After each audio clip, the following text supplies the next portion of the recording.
Stew's awfully thin these days.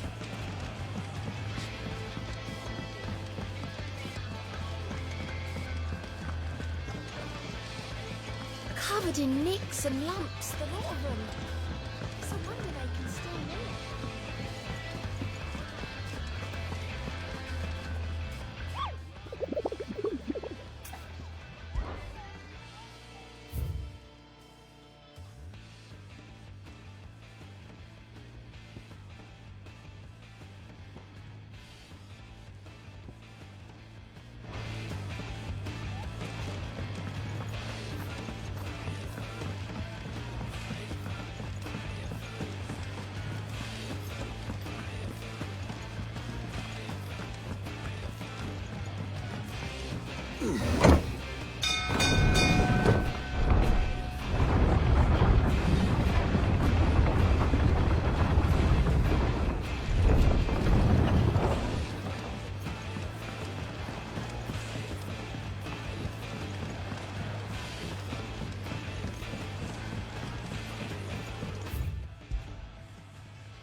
Let's go. Yeah!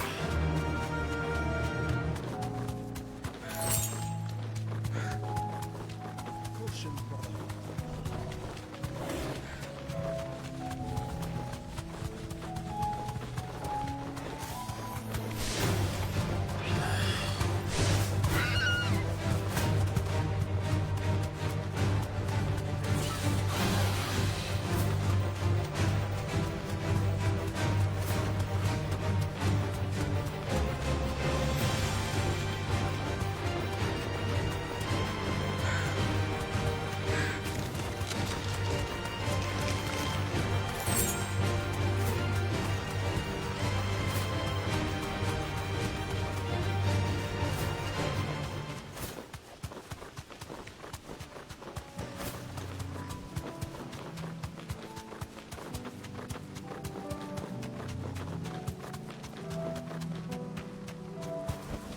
Be safe.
Sweet dreams.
Here, take a look at my wares. Anything else? A fine choice. Take care.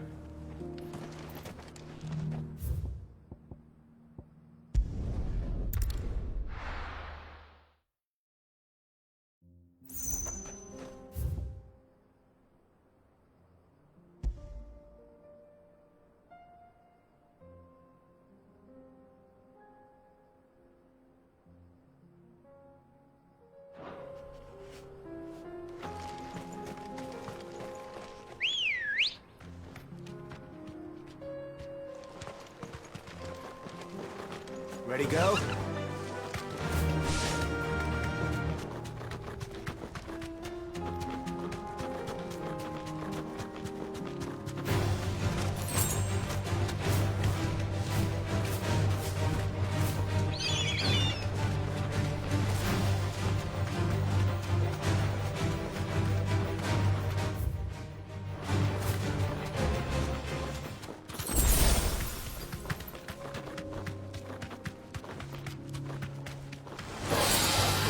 Back.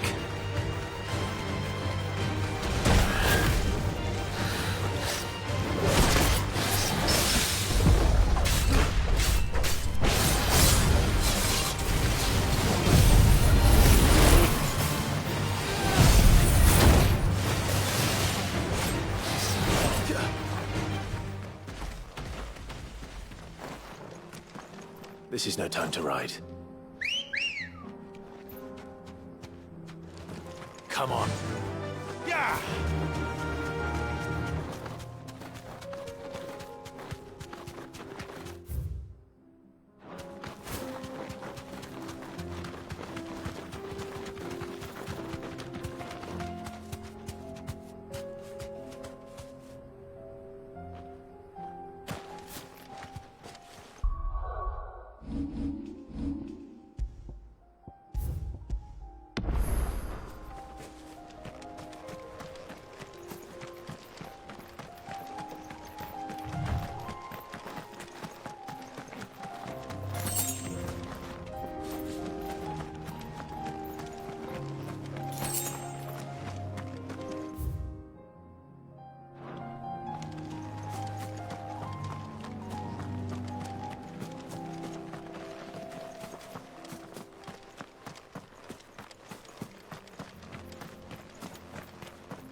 Right here.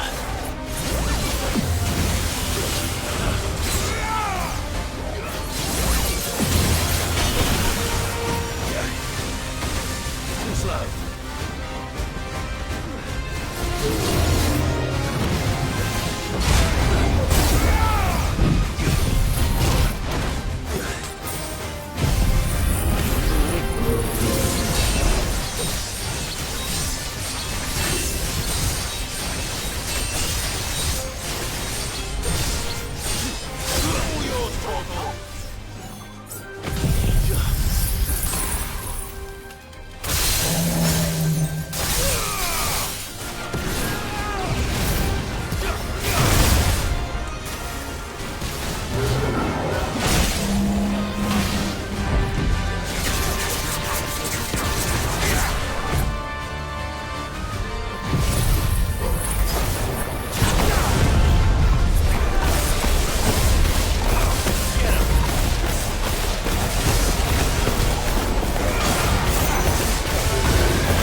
Ambrosia.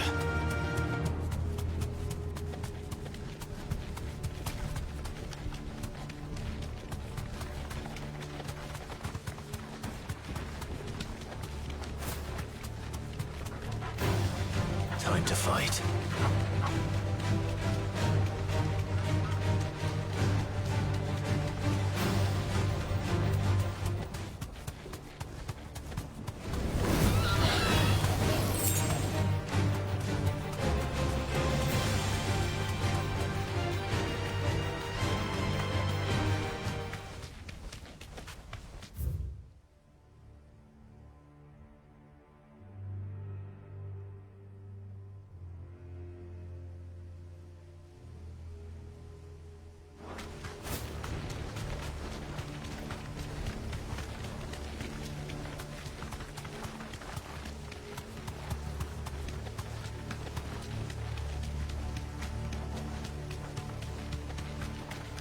Does it bother you that we haven't heard a single human sound?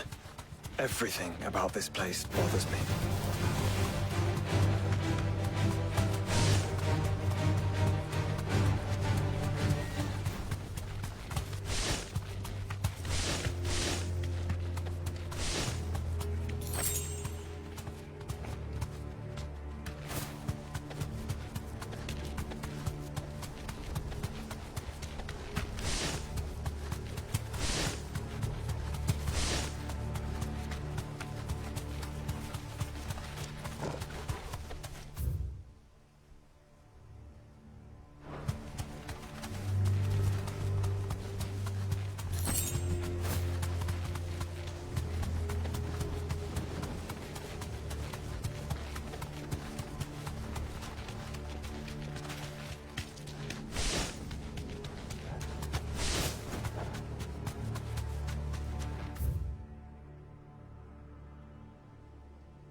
No need to ride from here.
Ambrosia won't help me here.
The calm before the storm.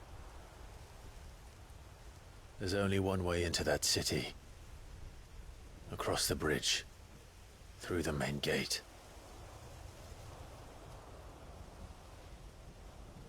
Right into the midst of whatever is left of the late King's army. Are you ready for this?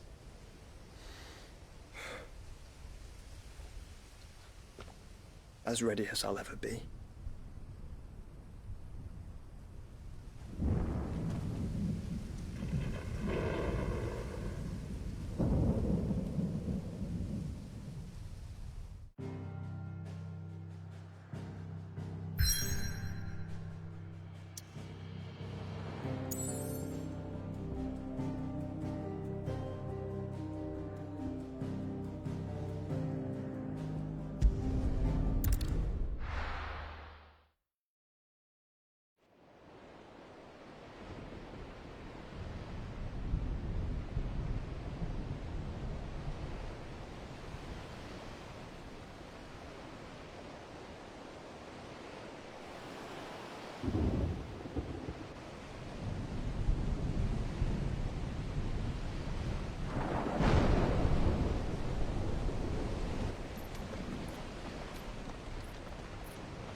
What the hell happened here? I dare not think. A stroke of good fortune, perhaps?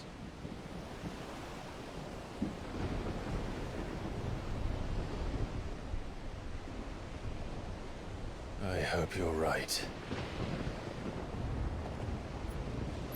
So do I.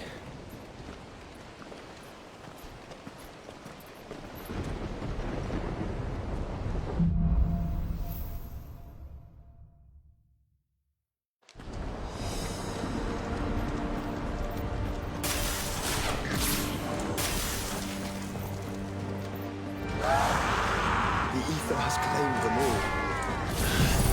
Let's see what we got next.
It's a behemoth. Who would be mad enough to tame such a beast?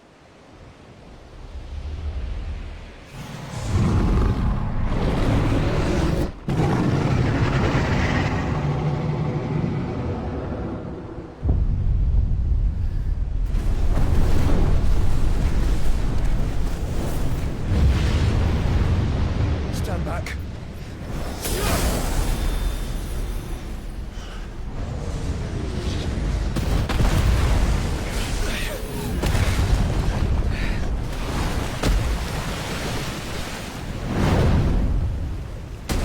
Get up. Here it comes.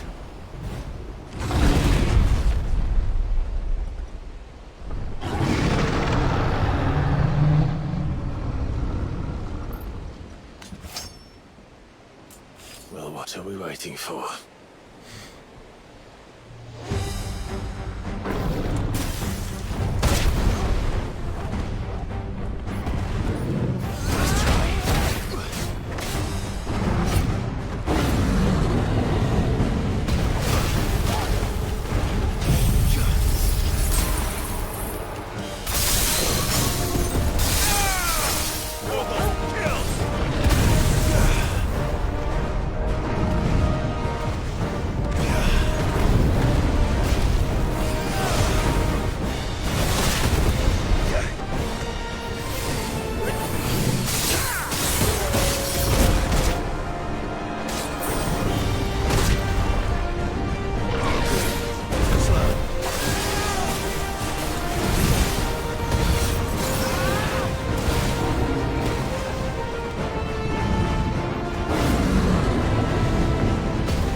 Stand back! I'll conjure a ward!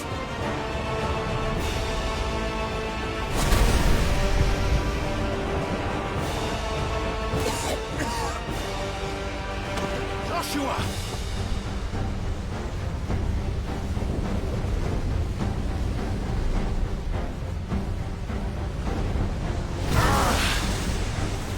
Desperate times. Clive, no! Trust me. I'm your shield, remember?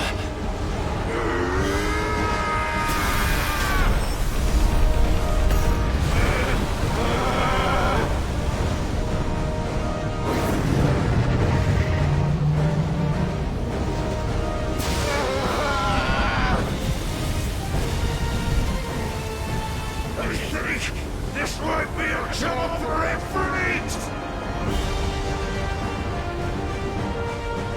Why would you turn to him, brother?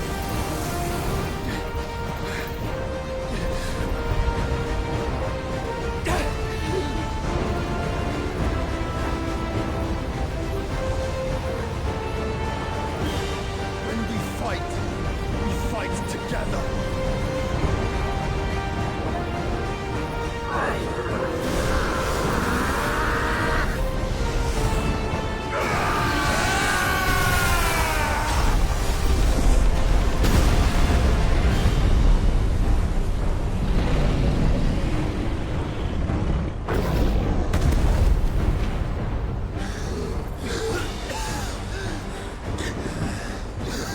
That wasn't too bad. That was just the beginning.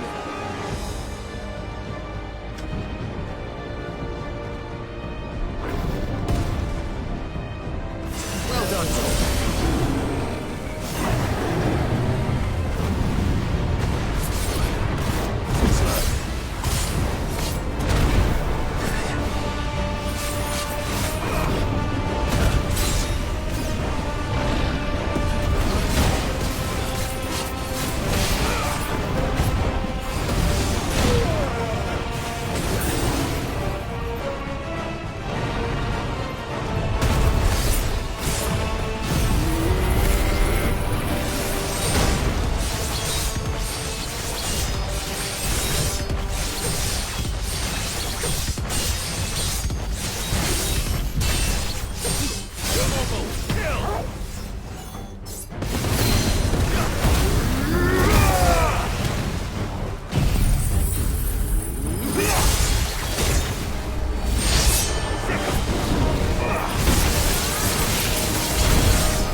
Quickly, before we're cut off for good.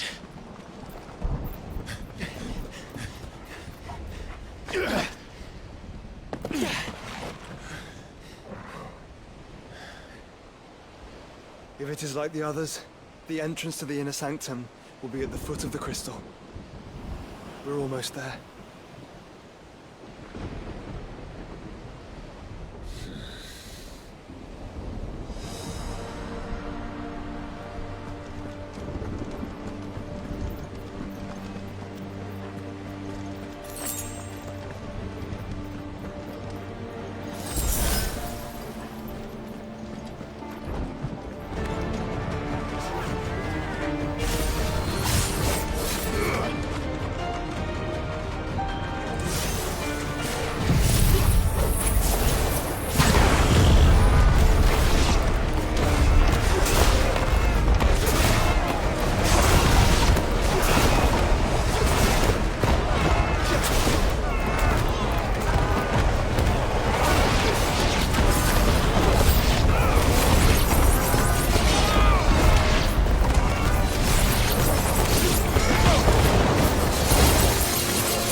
expecting.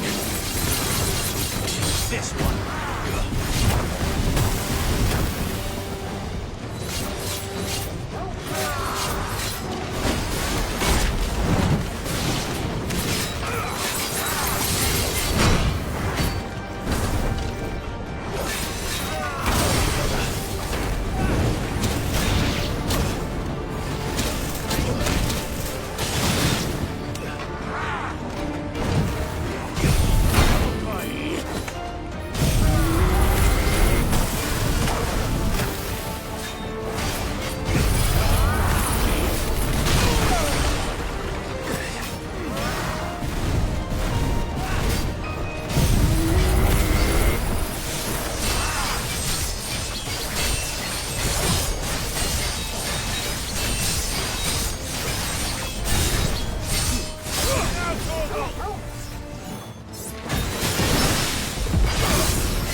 Once we step onto that bridge, we'll be easy targets.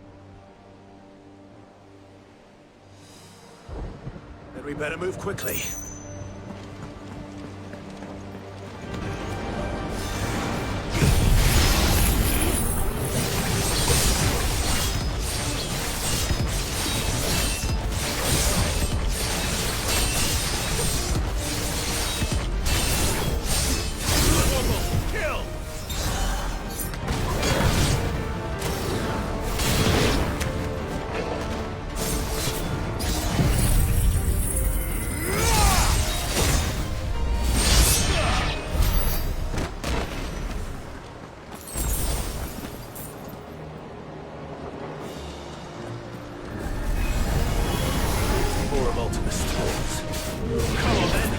What are you waiting for?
Through the castle, then.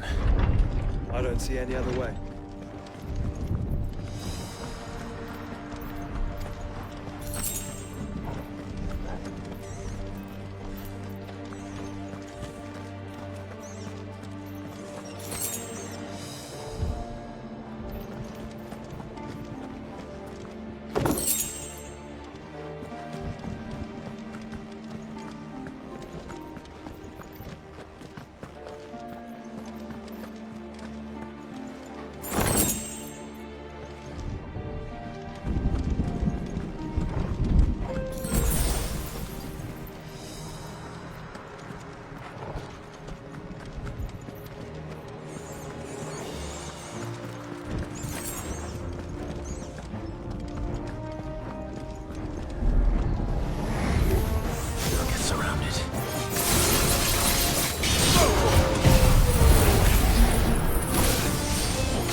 Artemis' corruption knows no bounds.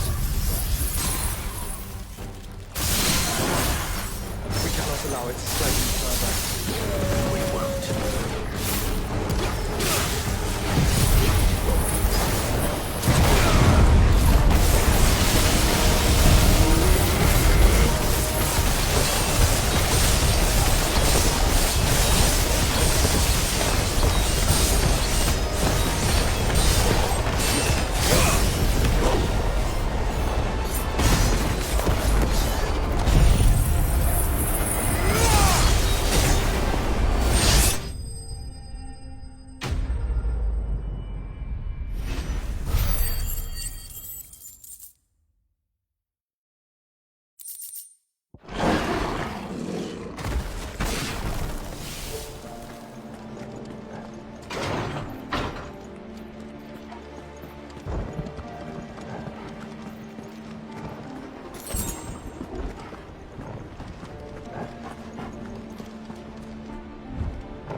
Focus, Joshua. We're not done yet.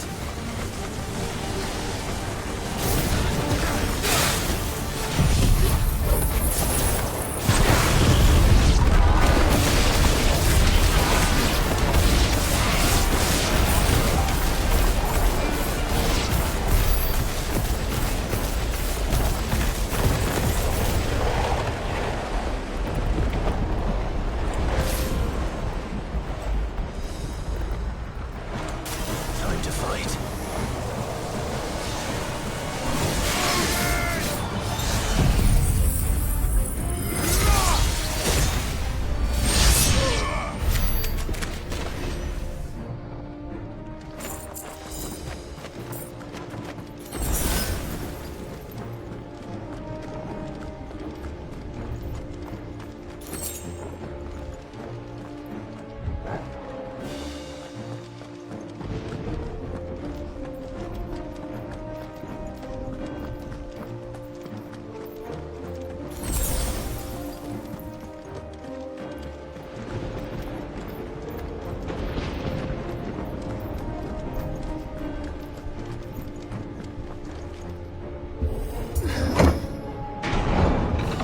Let's hope this works.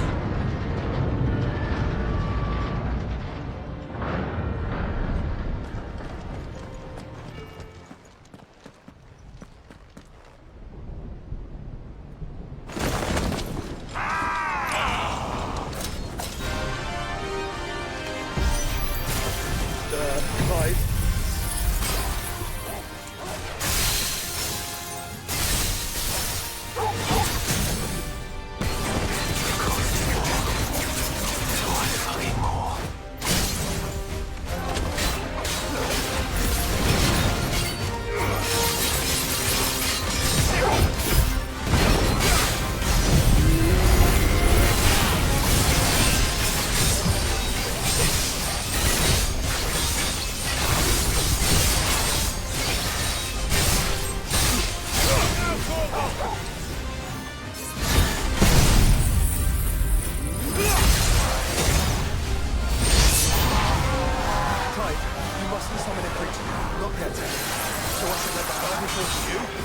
Yes, you should. Save your strength for the Mother Crystal.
Finished.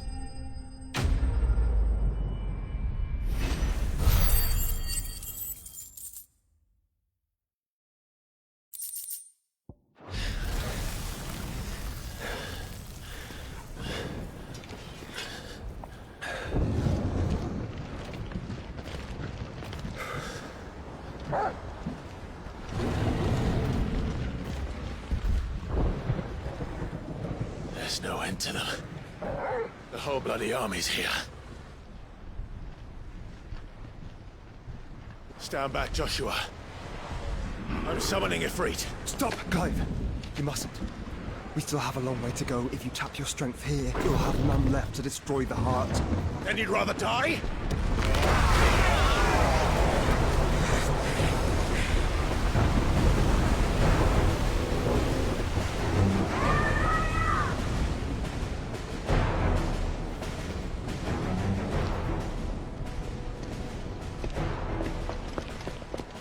Jill!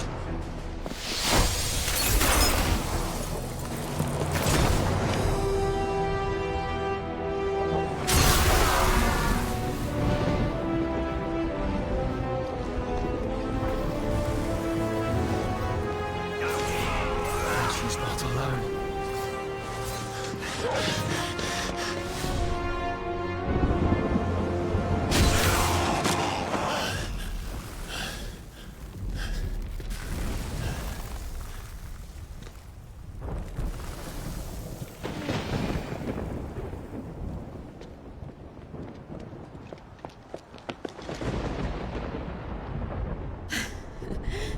Surprised to see us. How did you? Gav. He told us exactly where you'd be. Even sniffed out a crack in the castle wall. And when we saw the heavens come crashing down, we had no choice but to believe him. It's been quite a day. To what do we owe this honor? A debt I would see repaid. Prince Dion. It's good to see you well. So, this must be Ifrit. Your uncle bade me give you a message. Listen to your heart, and guide your steel true. Your father would expect no less. That is all. Thank you. For everything, Your Highness. Dion, please. You do realize the only thing we've freed so far is this wall from its foundations, right? Now, if your lord and ladyship's quite finished...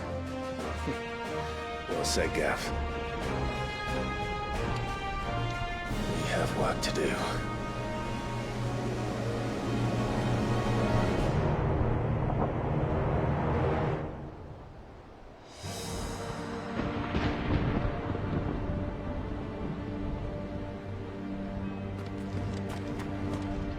I don't suppose there's out I can say to make you change your mind. So I'll just tell you to stay safe. Nan won't take kindly to losing her best customer, especially after letting us carry all this stuff all the way to Ash. And we wouldn't want to anger old Nan. You mean, you'll buy some off us? Welcome to Goots's Toll!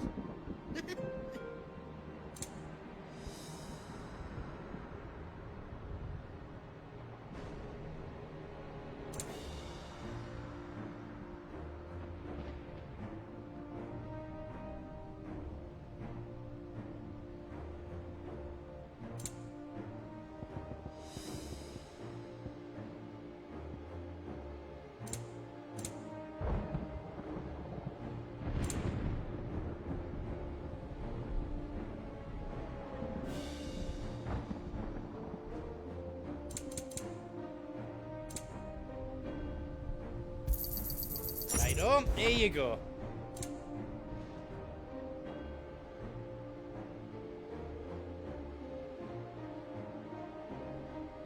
You've got everything you need then?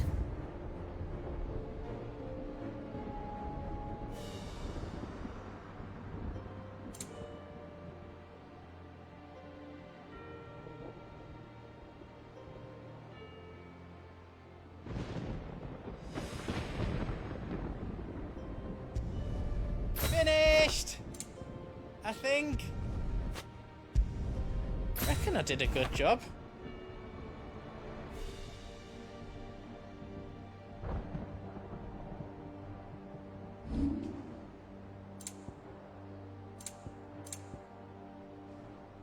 Anything else I can make for you?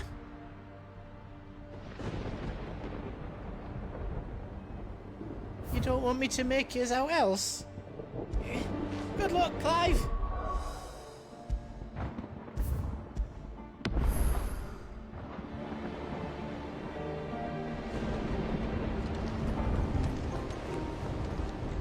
If Sid were here today, I reckon he'd be proud of you, Clive. He'd be proud of us all.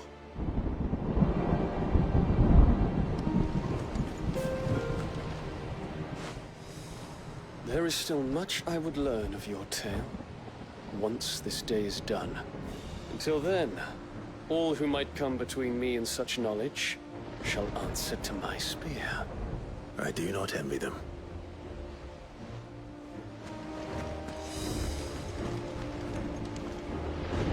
I couldn't have made it this far without you, Torgal.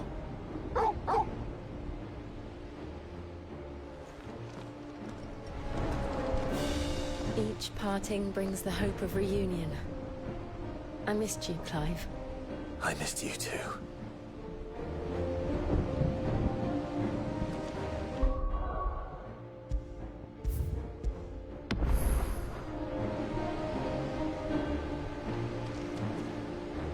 You see, Clive, we're not alone. If we are to win the day, we must all play our part. And ours.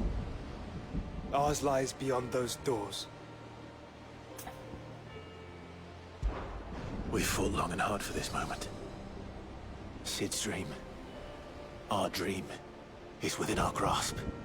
We need only endure this final trial, and we shall. Together.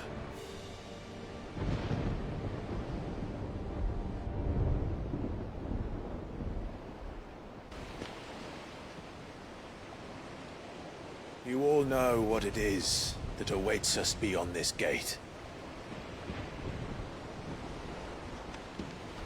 And we shall face it together. Aye.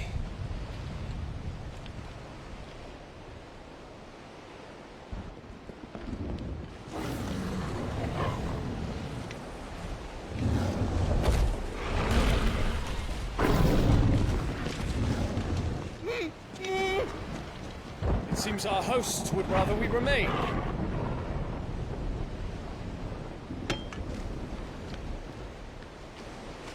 I will stay them. We will stay them. Go! Just don't keep us waiting. Thank you.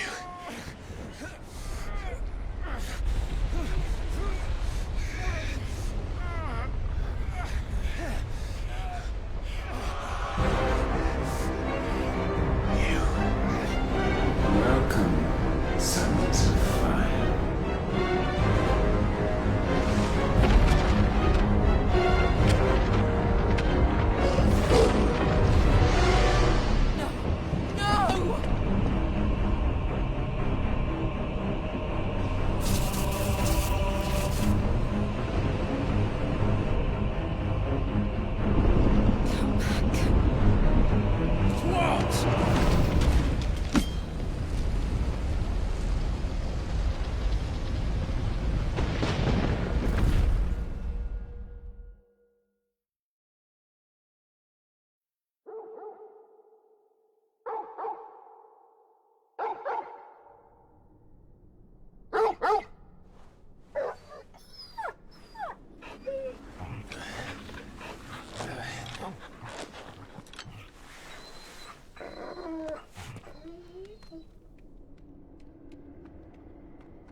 Joshua!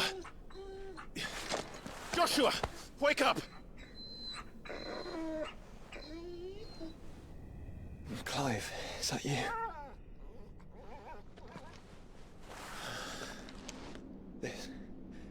This isn't stone here.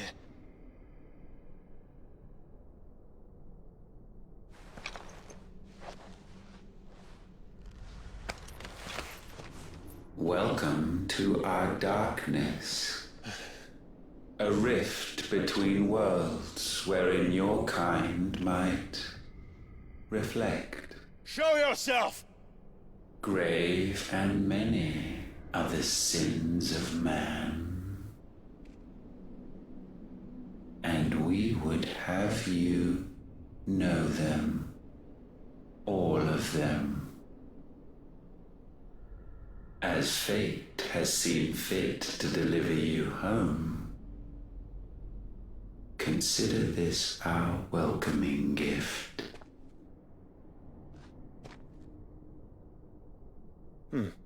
It would seem we are trapped.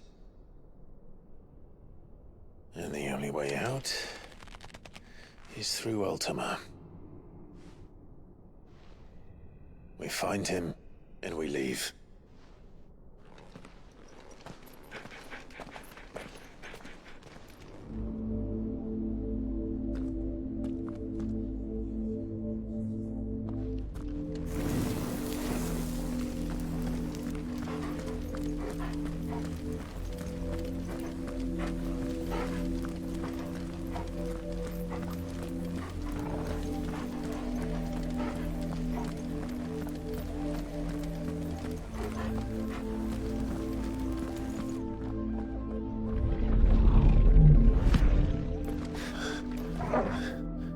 If you are to comprehend the full extent of your transgressions, we must go back to the beginning. When the world was still young, we visited upon it a miracle, magic, and in its light did all life flourish.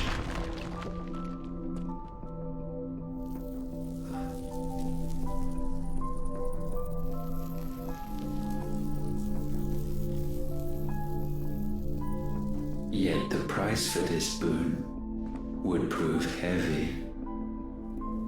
A pall descended upon the land, painting the horizon black as night.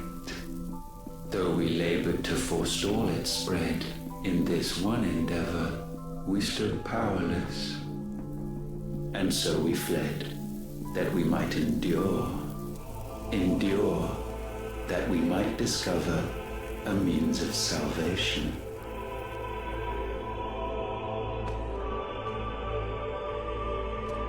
But if it was magic that caused the blight, what of the mother crystals?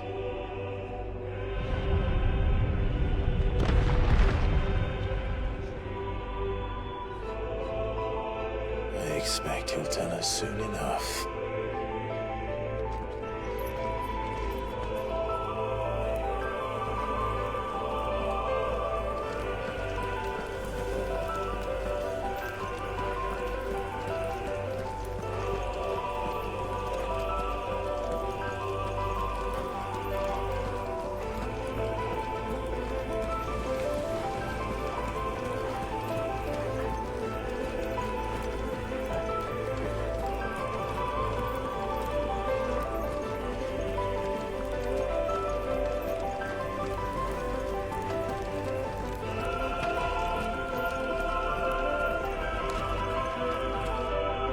Salvation, alas, was not readily to be had. First, we would require a land unvisited by the stain of corruption. An unprecedented journey lay before us, one beyond the limits of our fleshly bodies, and so we cast them off. Thus, stripped to our very spirit, did we find our new paradise. A land as pure as driven snow, Valisthea. There would the true work begin, for the black crept yet behind us. And soon did we arrive at a solution. The illness having spread to every organ, there was but one escape from this fate, to start afresh.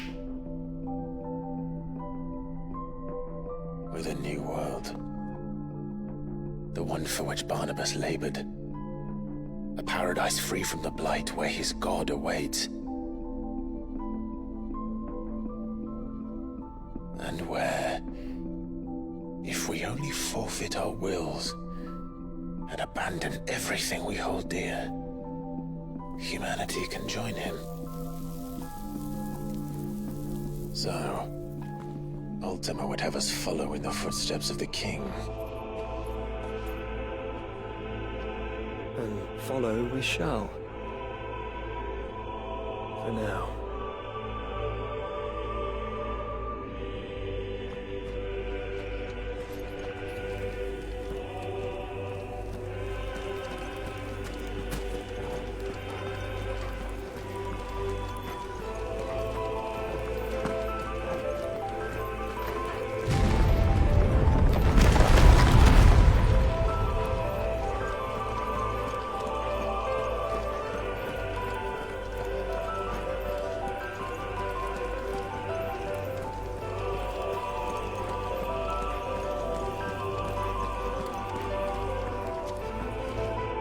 To forge a new world would require not only power, but a constitution strong enough to wield it. Acquiring the first would be simple.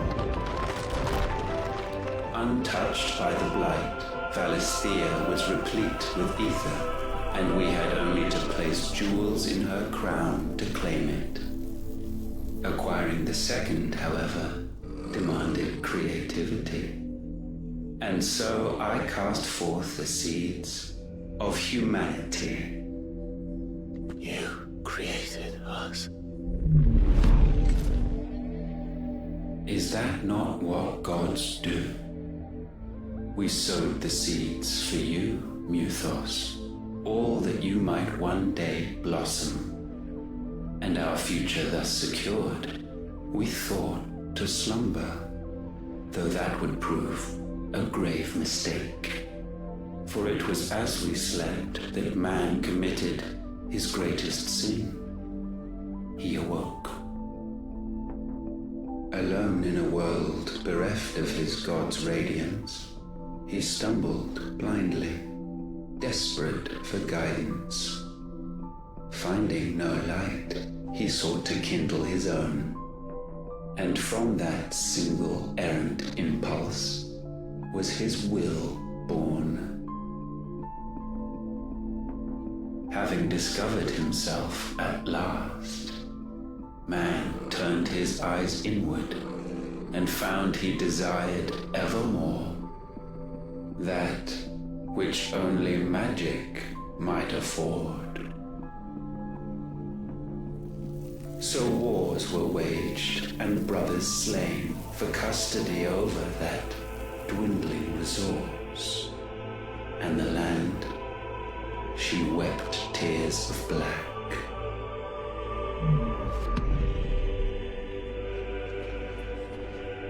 He would condemn us for this.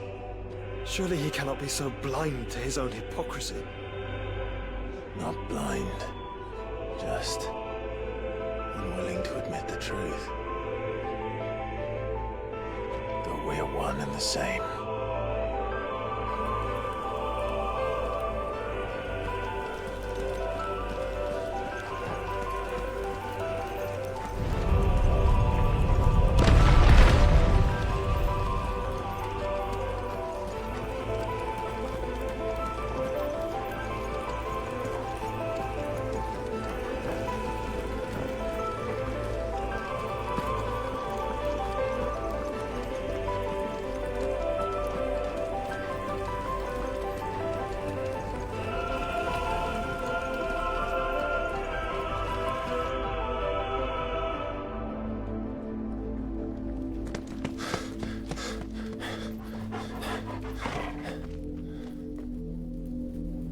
Is that Ifrit, or what's left of him? Long have our ashes lain cold for want of a spark. Cast your eyes upon them and see what you must become.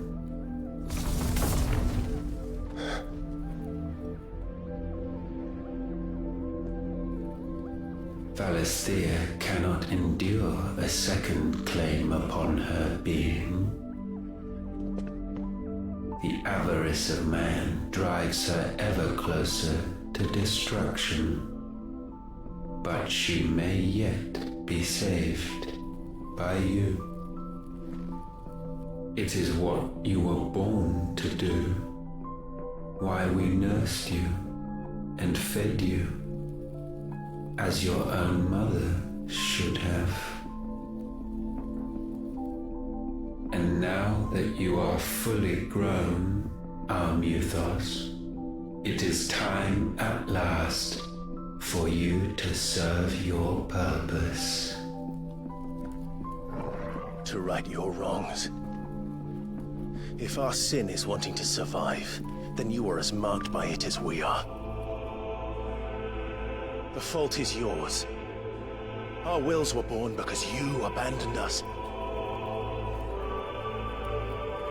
And now, you would have us forfeit them.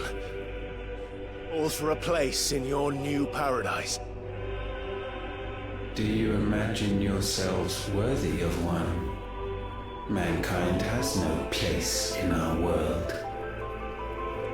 Is this truly so difficult to comprehend?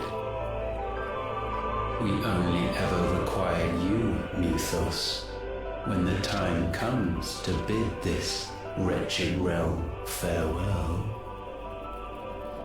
None shall follow, none shall remain, What do you mean, none? This is our world. Once the land's rebirth is complete, humanity will have served its purpose. Why would we continue to suffer that which has caused us so much vexation? Because the land doesn't belong to you. It belongs to us all!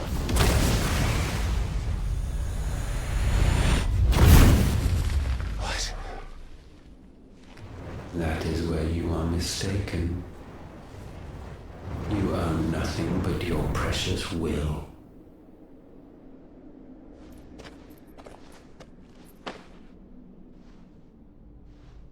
Brother.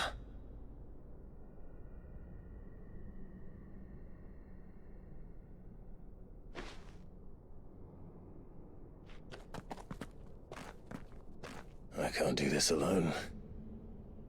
And you don't have to. I grow weary of your dissent. Now you must learn that this master will not tolerate disobedience.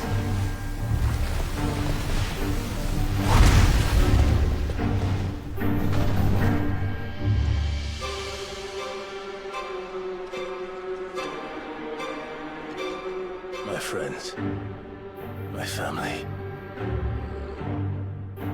We have all suffered, all fought to survive. This world may be flawed. It may be broken. But it's all we have. And if we can't share it, I see only one other choice. You have to go. You may have created us, Ultima. But it's time we lived on our own terms. This isn't your world anymore.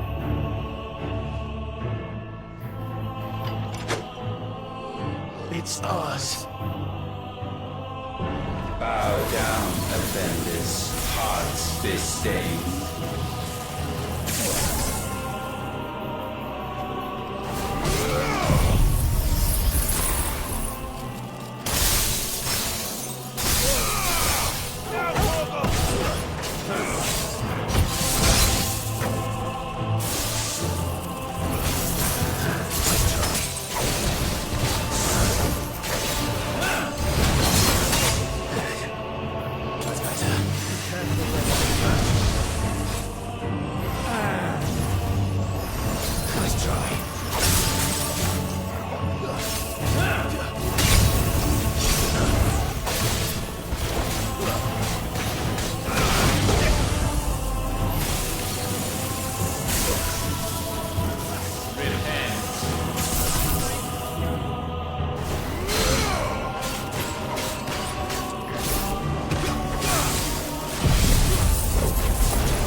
Sublimed through game stamping.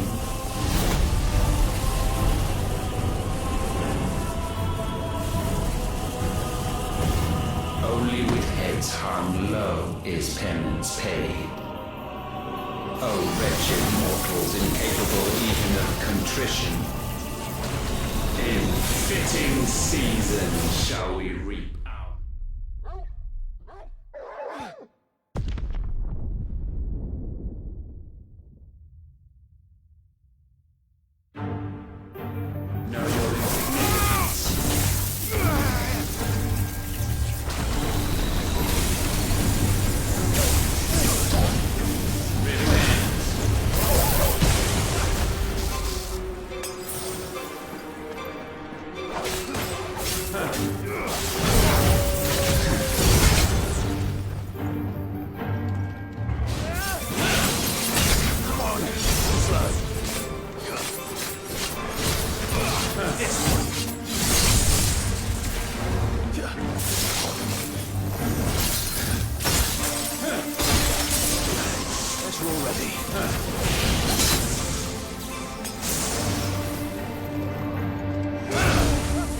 will unmake you.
Gifted this chance, and still you would raise your hand against the Lord. What now? The darkness bends.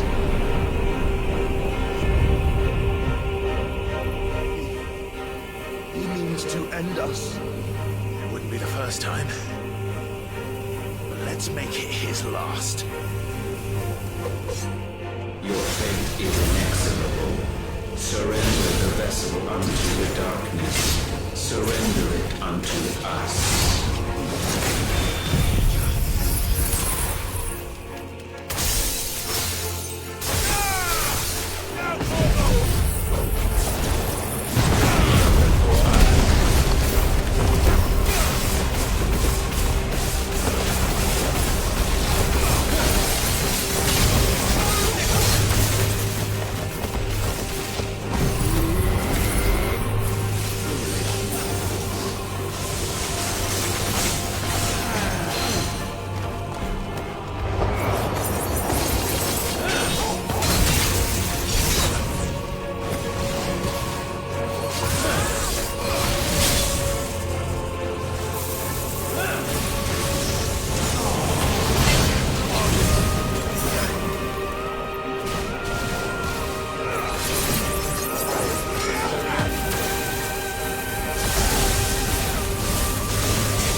last.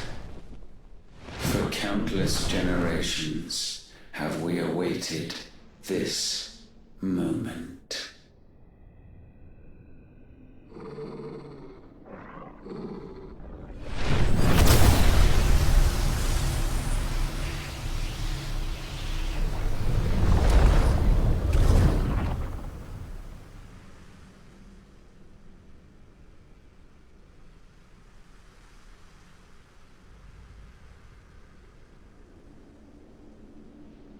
Your struggles have made you strong, yet your soul remains heavy with sin.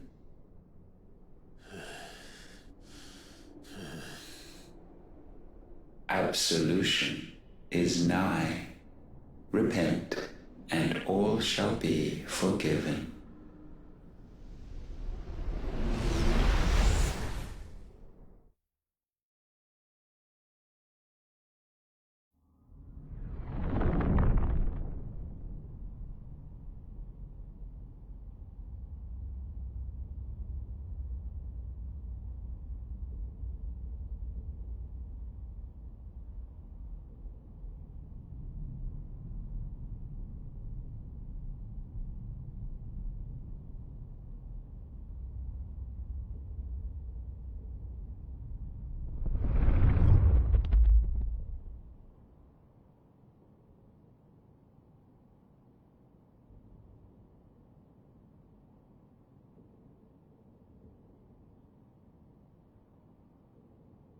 Tell me, Clive, how many lives have you saved since taking my name?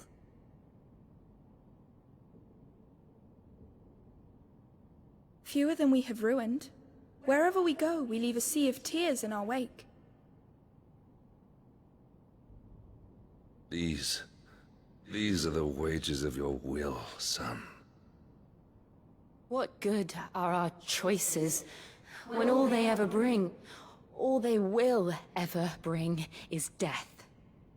There's no atoning, Clive. No matter how hard you try. So why not leave it all behind? Leave it all behind.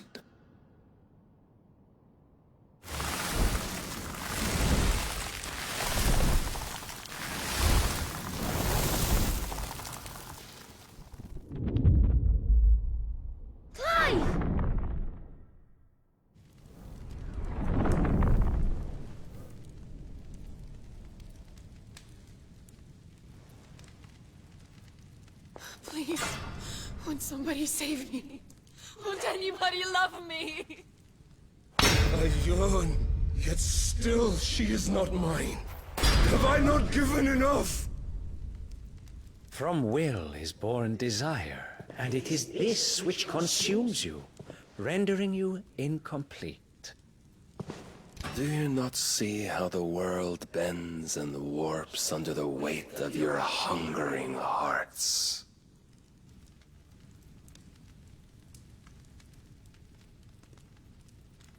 What if it could all just go away?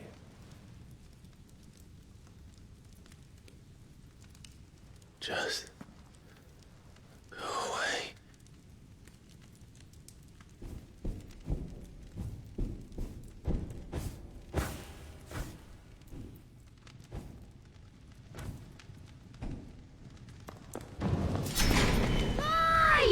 Clive!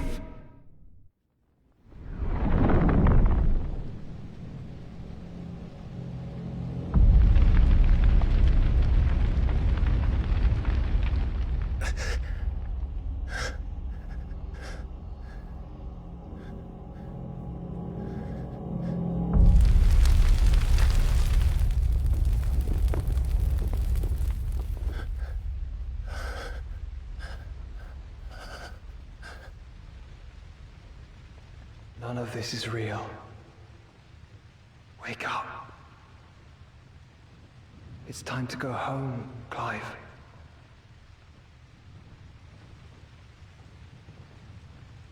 Clive. That's right. You're my brother. Brother.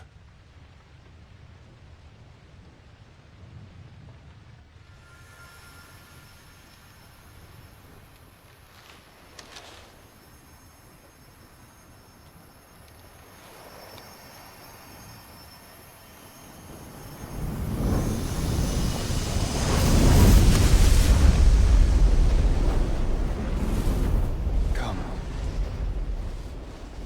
Remember who you are. Clive.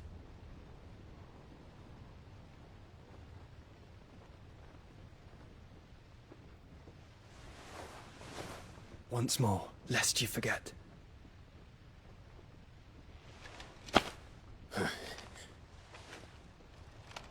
My name is Clive.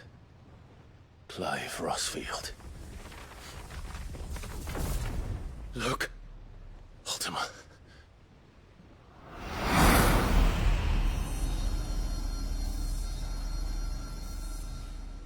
Even here, the light of the vessel's will cannot be quenched. And the Phoenix, his trespass should not have been possible. Not possible unless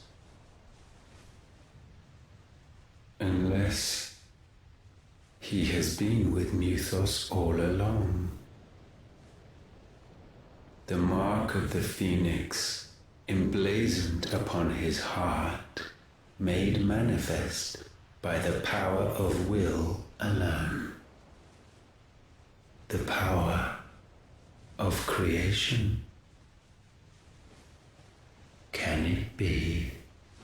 Are their wills truly so potent? Are you still talking?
Damn it, Clive. Wake up.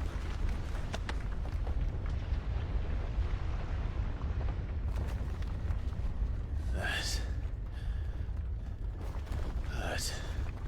Sorry to wake you, but I think it may be time to leave. This place.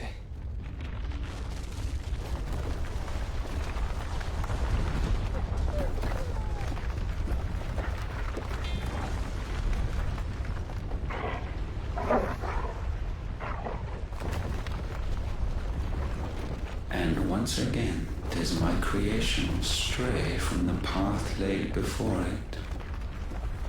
Steeped in conceit, you fancy yourself a god. You embrace Logos. But we will put an end to this hubris. What are you talking about? In the halls of origin, does our true power quicken. And there shall you be made complete. Soon, Muthos, soon you will discover little you know of suffering.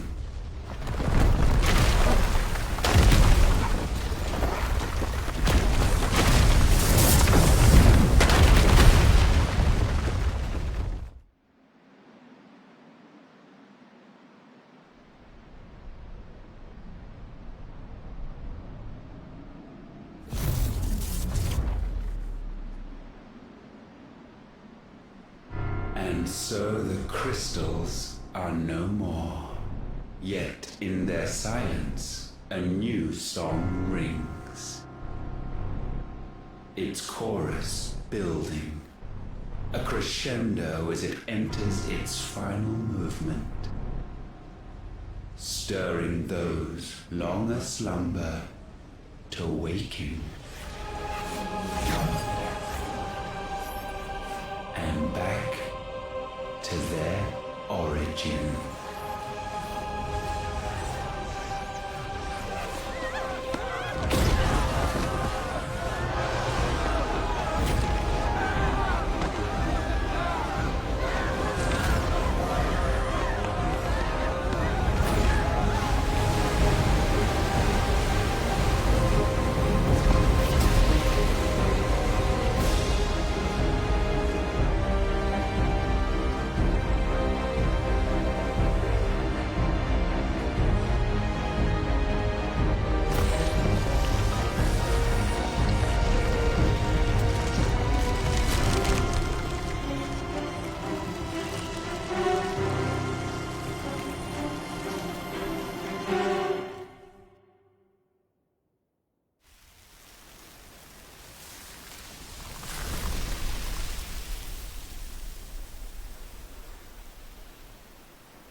Bloody crystal's cracked. So where the hell are they?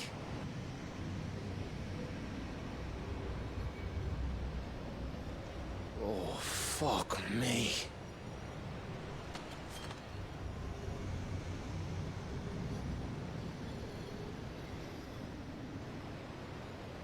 Is that ether?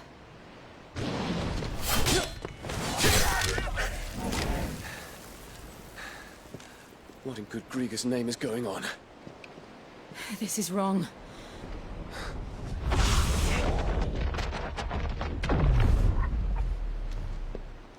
Are we back? Clive! Joshua! Jill!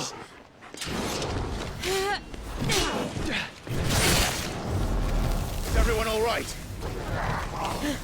We're fine. What happened? Too much to explain here. Mate! We're leaving! Now! Everyone, fall back to the ship!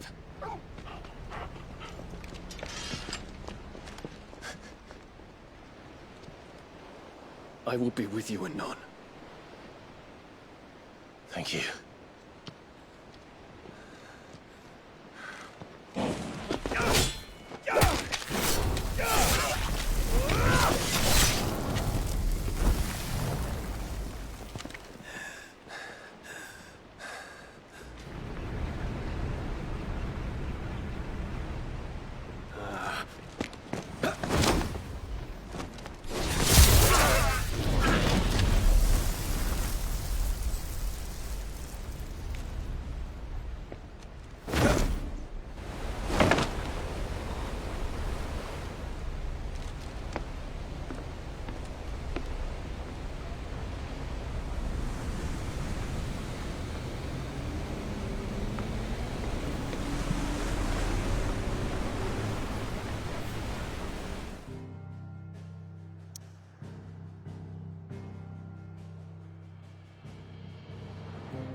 I need to tell everyone what happened at Drake's Spine.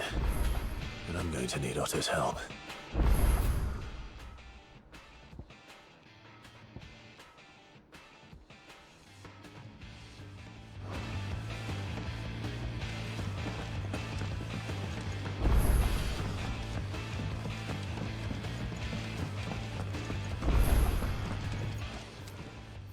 Still alive, are ya? Coin purse weighing you down?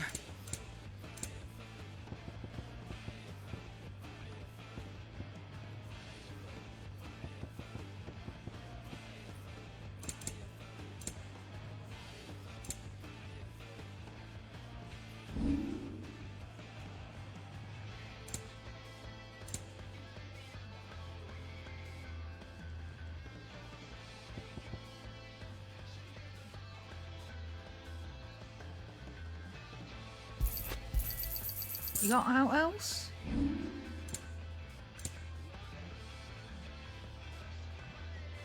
Come again.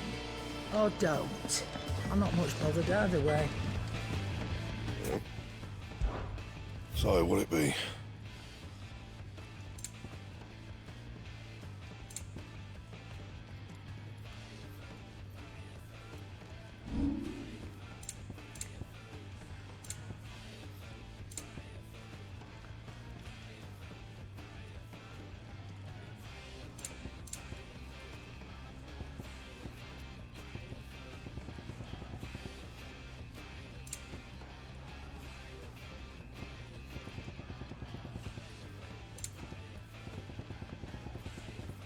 That it? Fine.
Good morrow to you, my friend. I have compiled some new entries, if you would like to see them. You wish to study the tomes?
You are always welcome, Clive.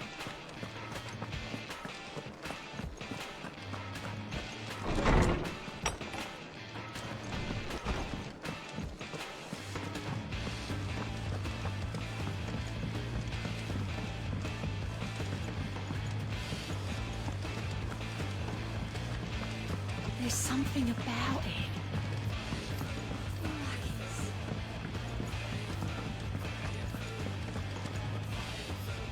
Still alive, I see. Something tells me that eyesore on the horizon is your doing. How'd you manage that? It's a long story. One that I'd rather only tell once. Right. All hands on deck, then.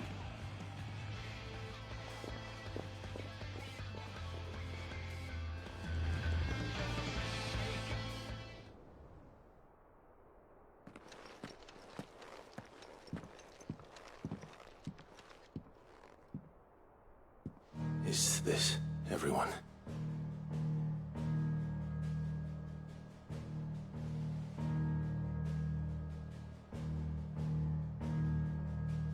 As I'm sure you've all guessed, the crystal which now commands the eastern skies was summoned by Ultima.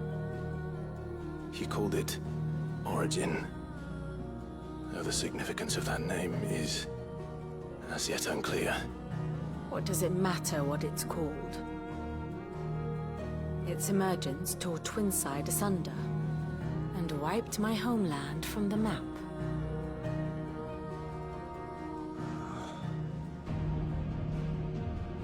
Mention of the Dominion spires can be found in the oldest of Valisthian records. But to the best of my knowledge, none provide any hint as to their true nature. That they would prove the horns of some slumbering demon. Well, The Dominion's demise was at least quick. Elsewhere, the Republican army cannot hope to contain the chaos engulfing Randalar. Canva is in flames, and the Empire. Our allies are crying out for answers. I've sent the Cursebreakers to give them what assurances we can, but right now that amounts to fuck all. They wouldn't be able to stop what the skies have started in any case. People here and across the realm grow sicker with every passing day. Could it be that this new Mother Crystal is like the others? That it draws upon the land's ether? It certainly looked that way from stone here. If that were true, it would explain the hastening spread of the Blight since the crystal's appearance. Would it not? And as the land's ether slowly rises to the surface, it pools, corrupting all who cannot channel its energies. Archay above, ether floods below, and in the middle, here we languish, hopelessly entrapped.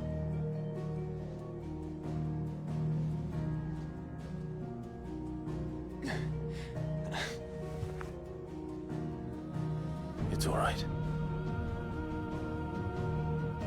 When we faced him at Stone here, Ultima told us his true power quickens in the halls of Origin.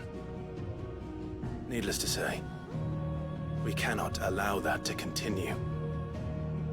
If we are to stop him, we will have to find a way into the crystal.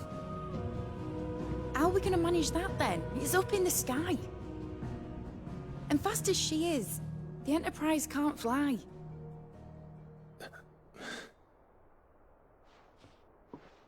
It's a lot to take in, and I reckon we'd all benefit from some time to clear our heads. The answer will come to us. Don't you worry. Ain't that right, Clive? Right. That's right. Well, go on then. Bugger off.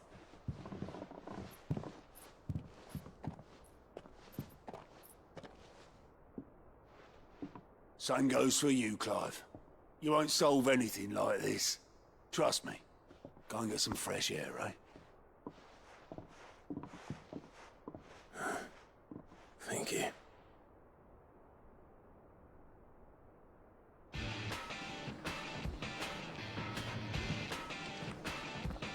Joshua seemed upset.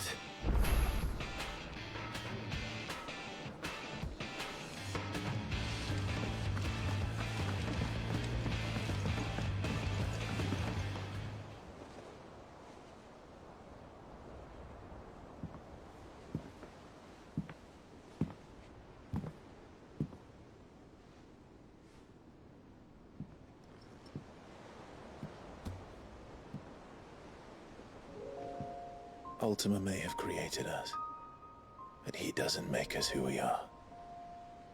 Only we can do that. And if he would have us fight for our survival, so be it. It's what we've been doing all along. Much like Ultima himself, it would seem. His new world being naught but a means to survive. And so, we must contend to decide which of us shall inherit the land. Should Ultima prevail, it will mean death for us all. Of that, we can be certain. But even should he fail, what world awaits us? A withered, godless place, where our newfound freedom will most like prove a chain in itself. Well, that may be. But a chain can always be broken. As long as one has the will to break it. It won't be easy. It may take generations. Centuries of suffering. And that is, if everyone plays their part. But it will happen. And when it does, it will be on our terms. That is the world that awaits us. Indeed. And what better world could one wish for?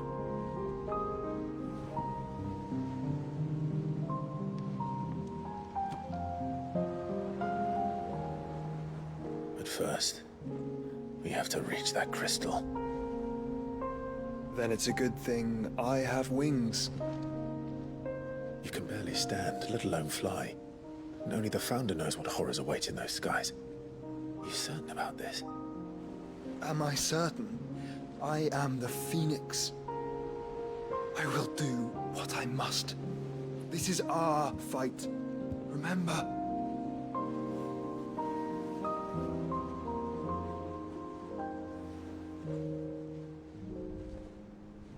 All right. I yield. But only what you must, yes? I'm still your sworn shield. That you are. And what of my wings? Lest you forget, you go to stand against a god.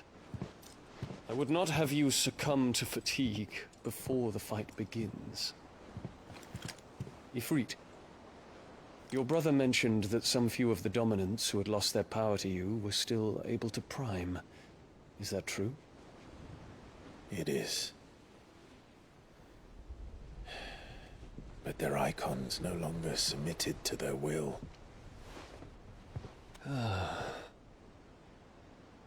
Then mine will have to be stronger. That you both might save your strength for the battle to come. You don't have to do this. If you do, there's a chance you might lose all you have left. And what have I but regret? My life ended in the Dominion. I fear death no more. Besides, I would have words with Ultima. He has much to answer for.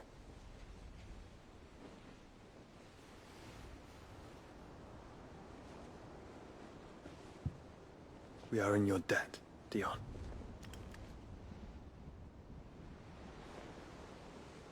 We can speak of debts when this is over.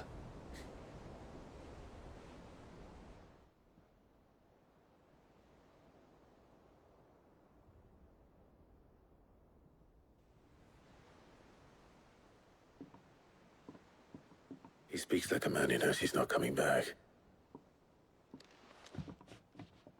And has come to terms with that. That doesn't mean that we have to. Does it, Clive? Time to talk to Jill. I only hope she understands.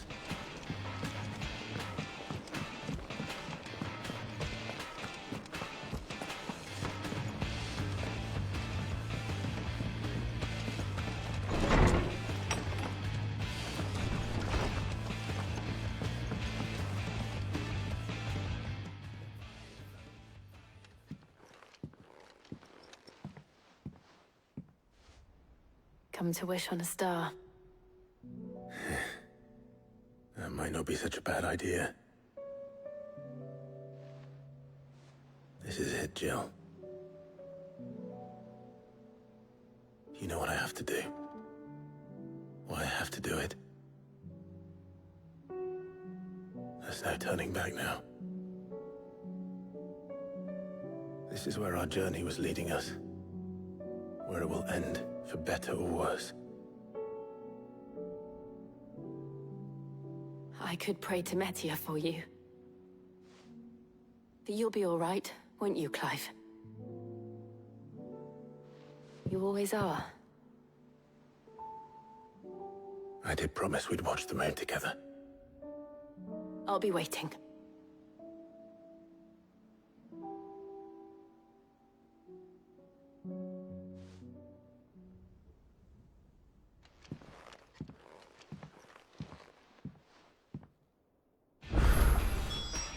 It's almost time. Better make sure I haven't forgotten anything.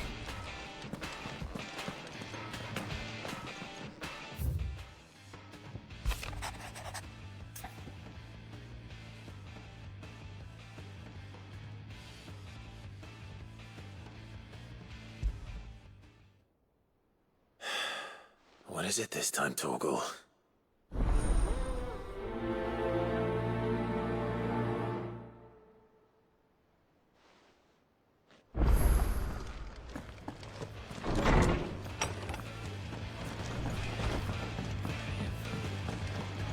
First the skies, then the crystal. Say what you will.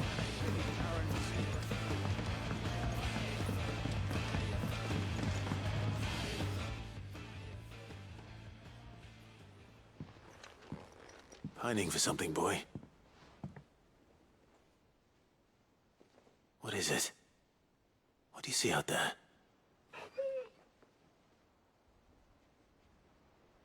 I never did ask where you got that anklet of yours. From Sid, that's why. On the day he brought him home. That long ago? And you're only thinking to ask this now? Sid saw that the pup had a habit of gnawing on his leg, since you ask. Clap that there iron on him to keep him from doing it. What was wrong, boy? I'll take like as not. Must have been hard on the poor whelp losing his loving masters at such a young age.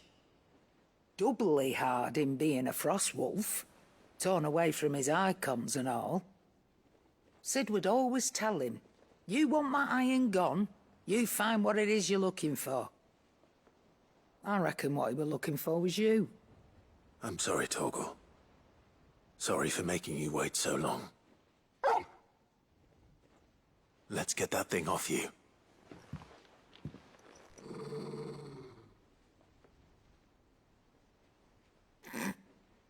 Doesn't sound like he wants it off. Indeed. You miss Sid as much as the rest of us, don't you?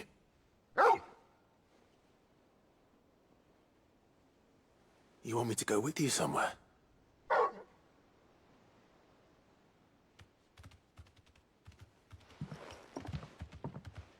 Quick, aren't you?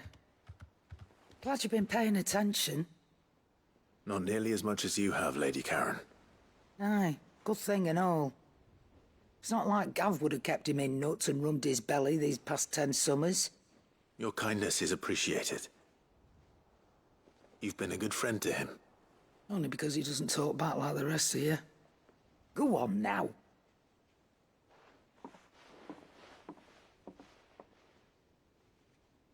Where to then, Torgal?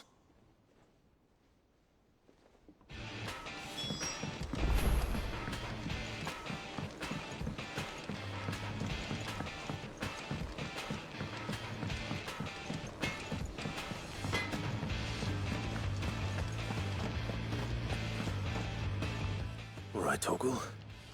Where are you taking me? I'm going to need a little bit more than that, boy. Do you have a better hint for me? Unless... you've already given me one. Back on the rear deck, you were looking west, toward Rosaria.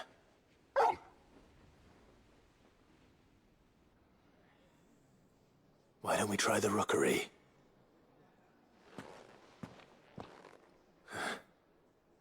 I haven't been to the island in almost 20 years.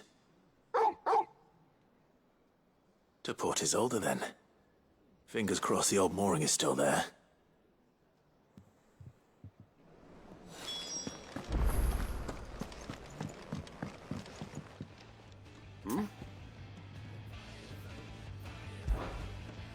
Clive, my boy! Rutherford informs me that we owe you our thanks. Hadn't intended for you to get involved, but such are the times we live in, huh? I would have done the same for anyone else. You're far too modest, Clive. You'd make a terrible nobleman.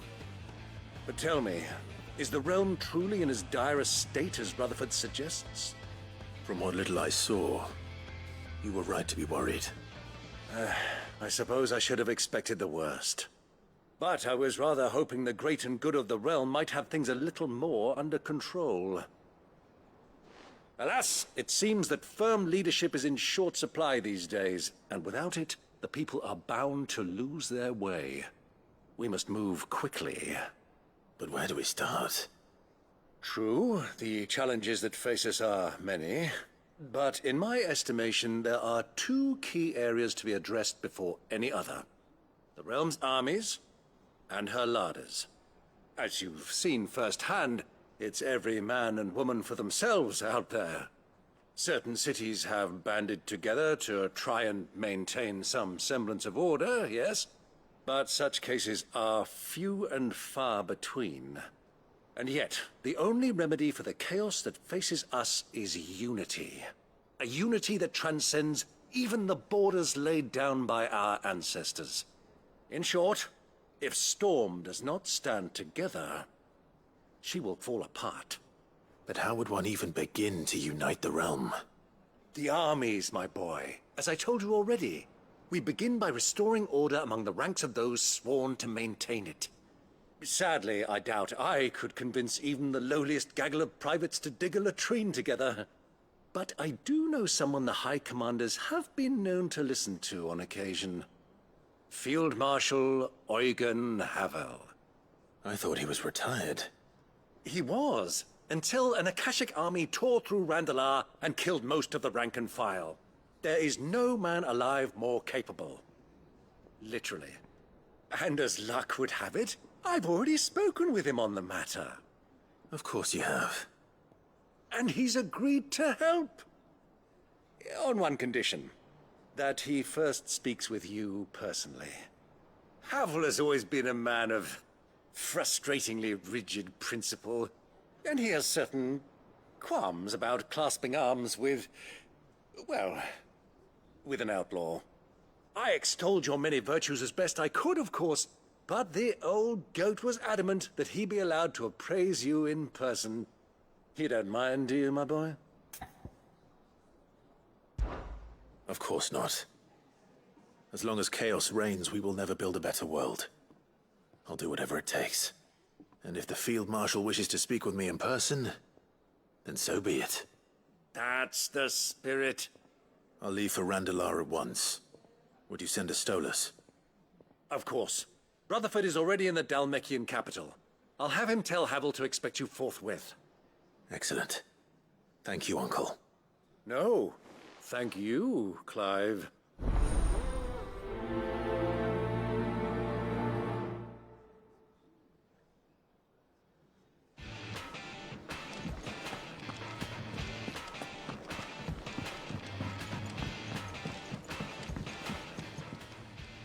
Ah, Clive. Joshua, what's wrong? And don't say nothing. It's not nothing. I've received word from Cyril. The Undying have found Father's will, or something akin to it. His will? How and where? In the crypt beneath Rosalith Castle. After Kupka was kind enough to drive out the Imperials, the Undying took the opportunity to recover what relics of the Duchy yet remained. And in the process of doing so, they found a letter from Father. I'm surprised anything survived down there. Cyril asked that I join him in Tabor at my convenience. I have been meaning to go, but... would you join me? Of course. I want to know what's in that letter as much as you do. Very well. I am ready to leave when you are.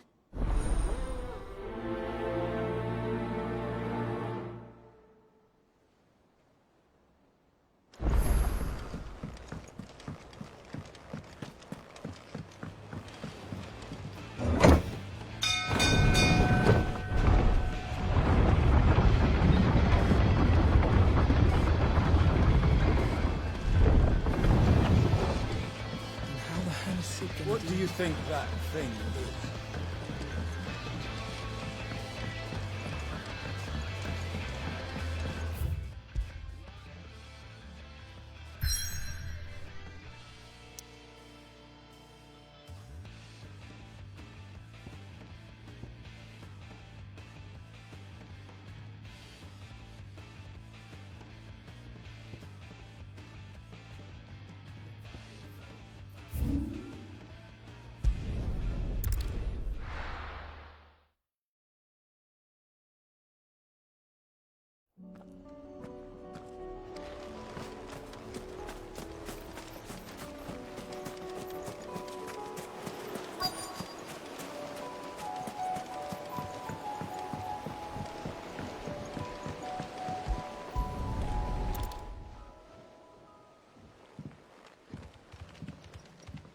It's still here.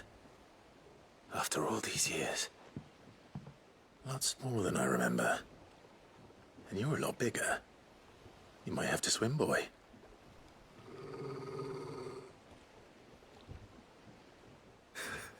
I wasn't being serious. You two go on without me.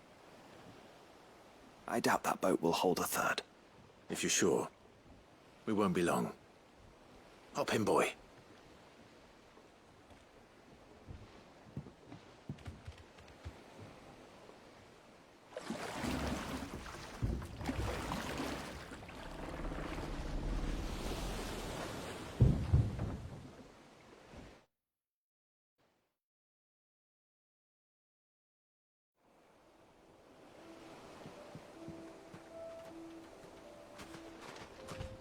This place hasn't changed at all. The rookery's right through those trees. Come on. Race you there?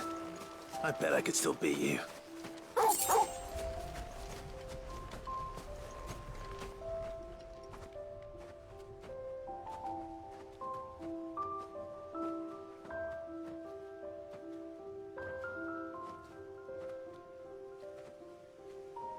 Here we are. This was our hideaway. Wasn't it, Torgal?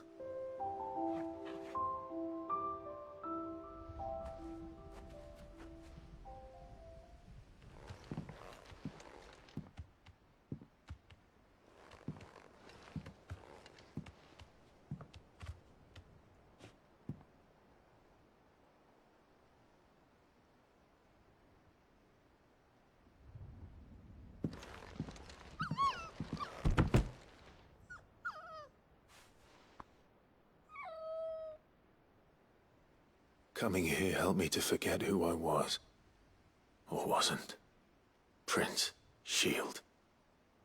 Son his mother could love. Had I been any one of those things? Perhaps.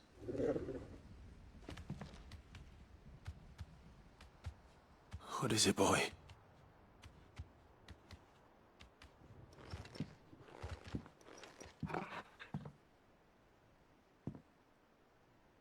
This is all from the castle. And Phoenix Gate. Did you bring these here?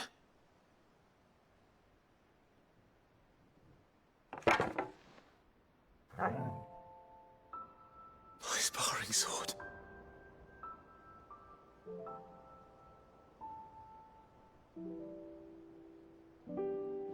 Well, well. You never stopped looking for me, did you, boy?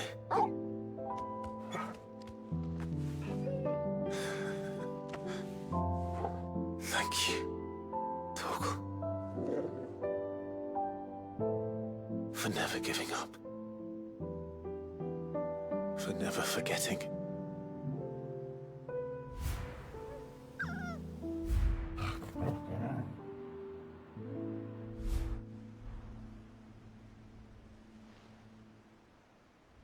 Let's take this with us, shall we?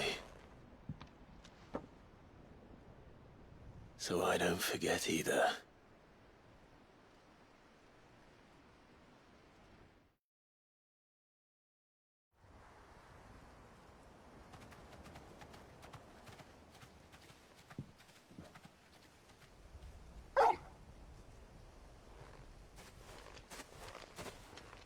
That's not the way back to the boat, Torgal. All right, all right. I'm coming. I think I know where we're going.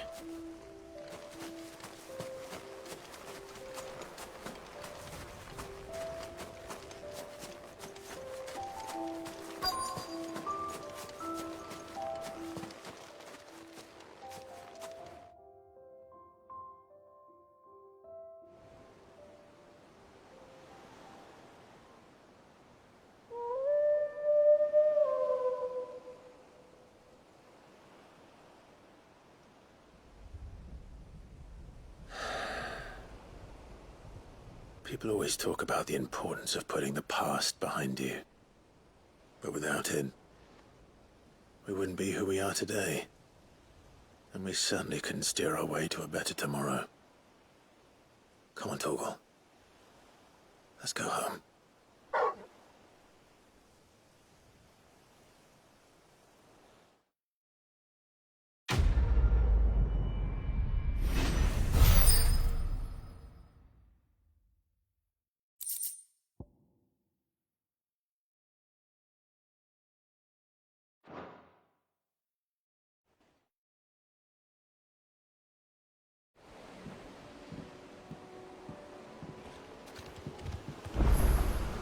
Sorry for the wait.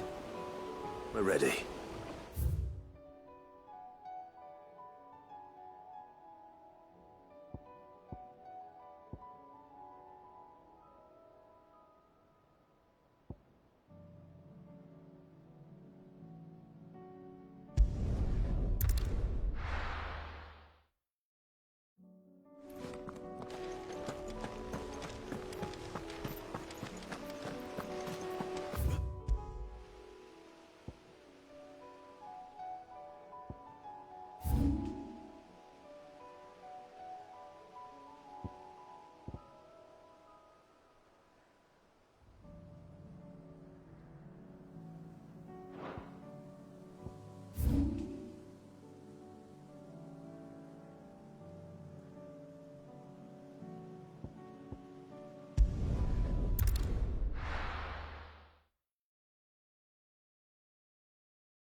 Do you see that too?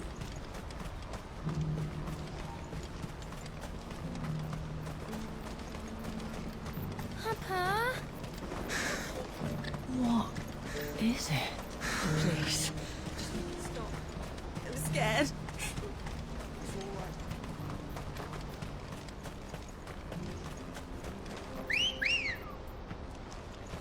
Ready, go?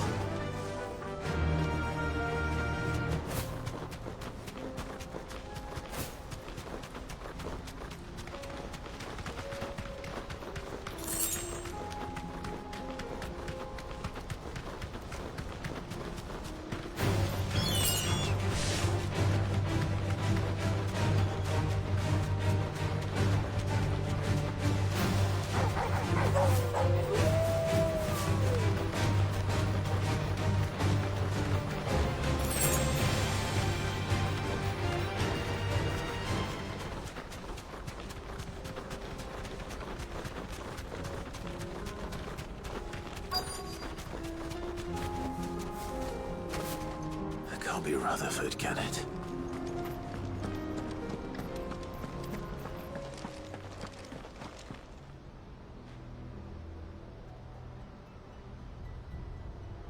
Turncoats and cowards, the lot of you! If it's a fight you want, it's a fight you shall have! Allow me. I don't need your...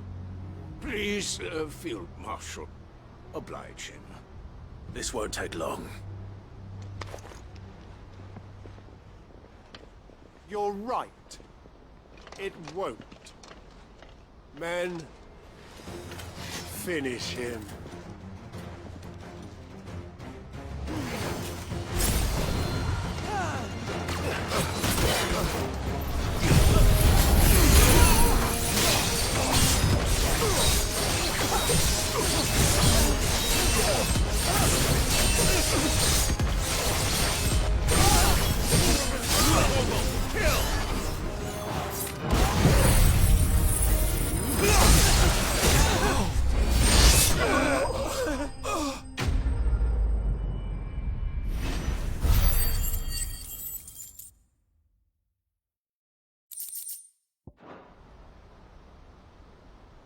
longer than I'd have liked.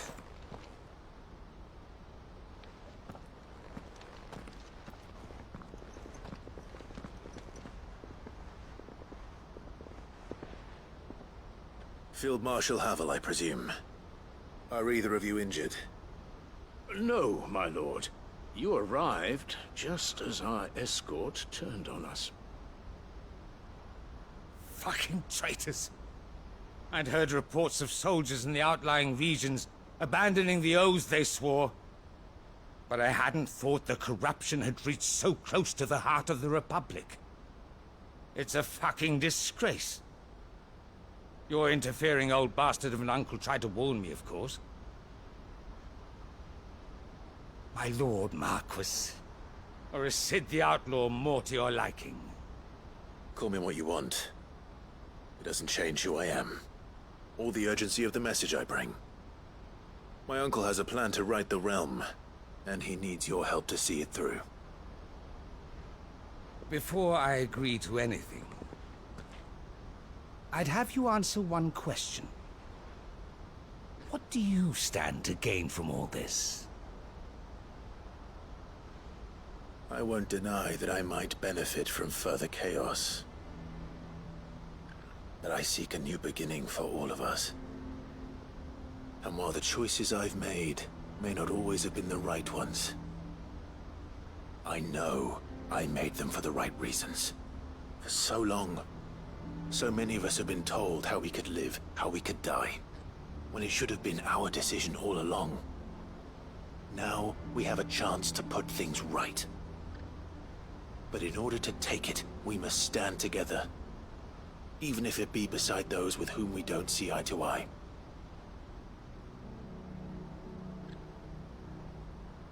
Certainly not the words I expected from an outlaw. But perhaps your uncle was right. You are no ordinary outlaw. I'll never hear the end of this. All right. I'll start by ordering my most trusted guard to bring the Dalmekian fringes under control. Next, I'll make contact with my counterparts in the Imperial Army and see if I can't convince them to try and restore order in their own territory. Thank you, Field Marshal. But they are not the only ones we will need to convince. What do you mean? I don't doubt that I can bully some sense into a few generals. But those they answer to require a different kind of persuasion. And when it comes to honeyed words, well, we will need an envoy. One who can court even the most stubborn of statesmen. You, perhaps. I'm flattered. But I'm no diplomat either. And I have other problems to attend to. What we need is a skilled arbitrator. And I may know just the person. Is that so? And would he happen to be an outlaw too? Of a different kind, perhaps. Well, beggars can't be choosers. I suppose we'll all have to find a little of the outlaw in ourselves if we're to make it through this. Very well. Send your man to me right away. I shall.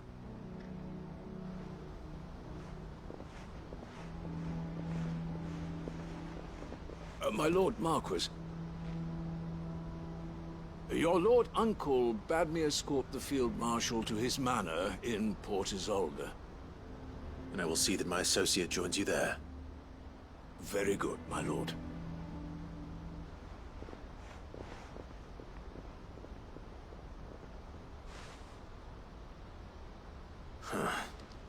An envoy.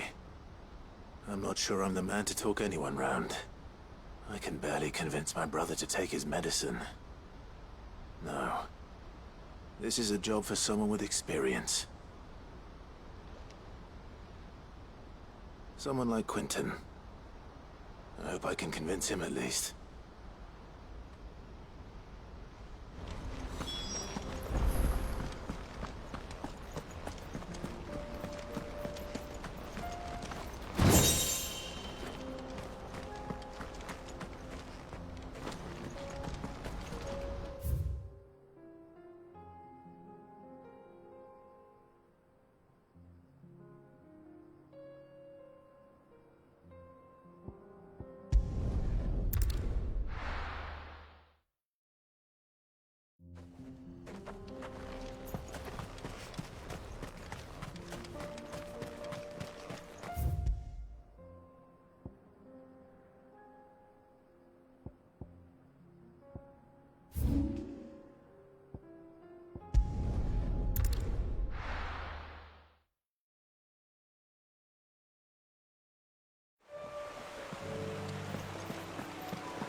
Quinton, I have a proposal for you.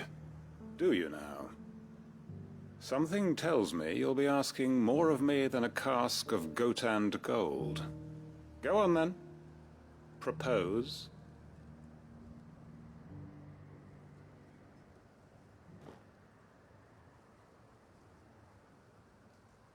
You'd have me convince the chiefs and chamberlains of the realm that they should simply swallow their pride and do the one thing that has proved impossible for thousands of years.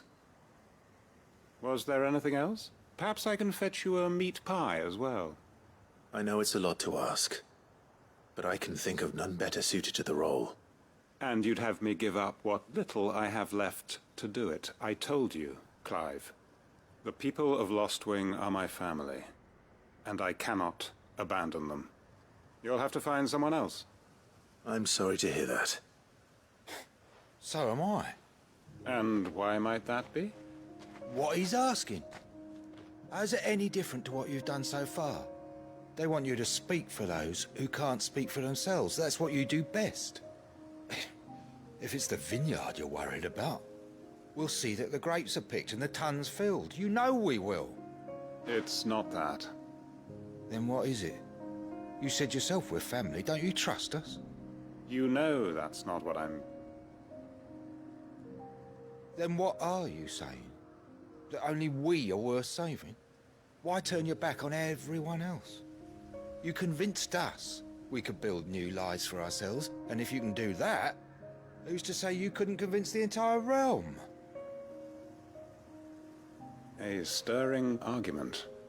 I fear that any rejoinder I make might fall somewhat flat by comparison. So you'll join us? Where do you need me? Field Marshal Havel will want to speak with you in person. He's currently in Port Isolde. I can arrange for a party of Cursebreakers to accompany you there. That would be very much appreciated. I hear the roads are far from safe these days. Hopefully not for long. My uncle will want to know that his plan is taking shape.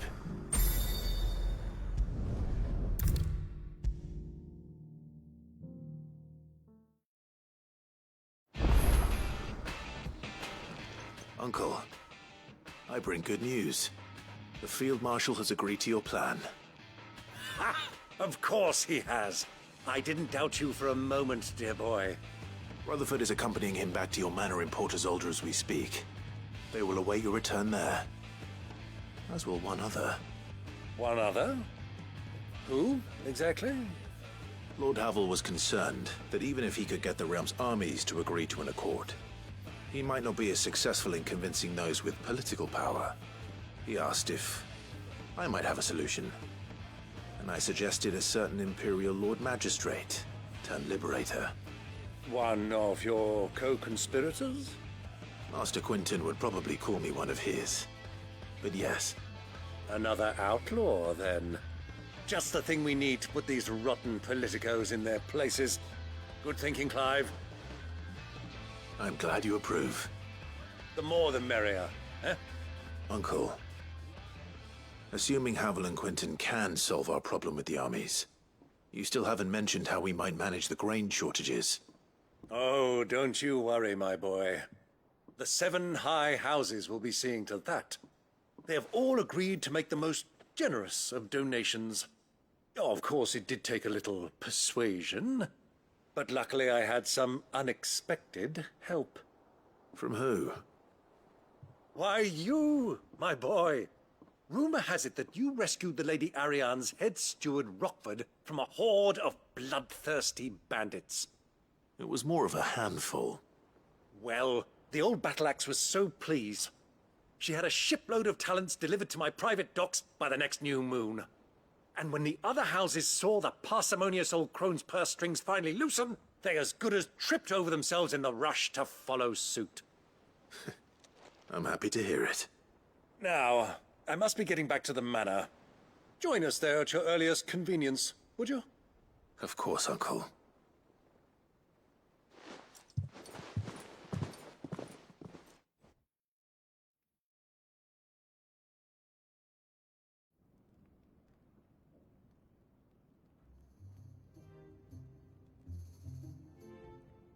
And how, pray tell, will we get that grain to the capital if the roads are still overrun with Akashic? You'll find another bloody road. I only have so many men, and I'm not about to send them headlong into an ether flood. That is, unless you'd have them turn as well. Well, I'd certainly eat less. Says the man with a belly bigger than a band of curls. My soldiers actually need their rations. Without any food to keep them going, they'll be dead even before you've sent them on your fool's errand. If I may, gentlemen, perhaps I might suggest an alternative approach. Though supply routes are indeed disrupted, there is no shortage of ships. Indeed, they bob away in every bay from here to Randalar, awaiting a safe haven. Allow them to make port and fill their bellies full of grain. And once those who crowd the cities are fed, ferry the displaced back to the countryside to work the fallow fields. But I'm sure that you wish to continue your discussion. Forgive the interruption. Two such firm friends as yourselves need no help from the likes of me. Rutherford spoke fondly of the great bond between you. Us? Friends? I can't stand the man! Clive, I'm beginning to question the quality of the company you keep. And what kind of company were you expecting him to keep? The man's a criminal! Criminal? How dare you? You are not fit to breathe the same air as this fine, upstanding young gentleman. Upstanding? He calls himself Sid the Bloody Outlaw! Once more onto the breach.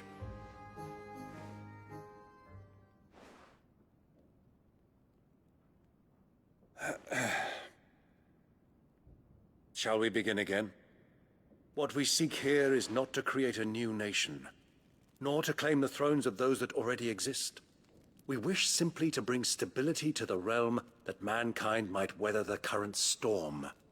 And to do that, we must convince those in power, the generals, the statesmen, the nobles, that our cause is just. There will be disagreements, yes. And I imagine some resistance, much resistance. But we cannot let that deter us. If we show them the path, show them that we walk it ourselves, then I am confident they will follow. The fate of the world lies in my nephew's hands, but the well-being of her people lies in ours. And we must not squander the chance that Clive has given us. Uncle Byron, Now, with that settled, let's move on to the signing of the Accord. For what great moment in history hasn't been accompanied by a little ceremony?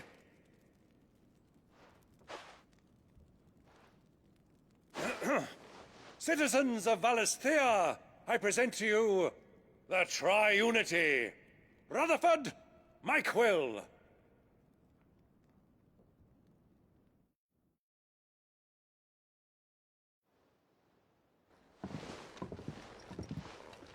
Well, my boy, the stage is set. That it is. This is the role you were born for. Now I ask only that you trust in the talents of your supporting cast. We shall play our parts to the best of our abilities, that you might have the opportunity to shine. The realm needs its Sir Crandall. And there is no better Crandall than you, Clive. I want you to keep this signed accord as proof of our faith in you. I will. Thank you, Uncle.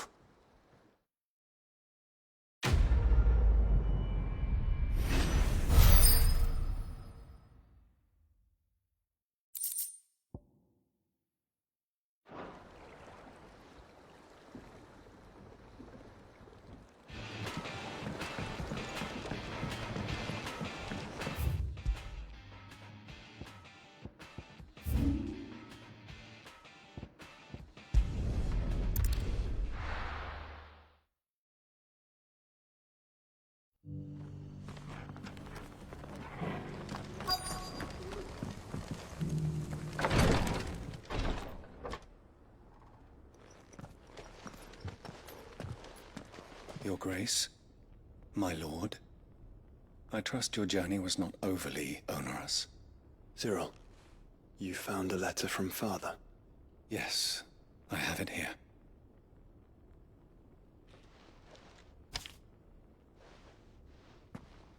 If you would do us the honor, my lord.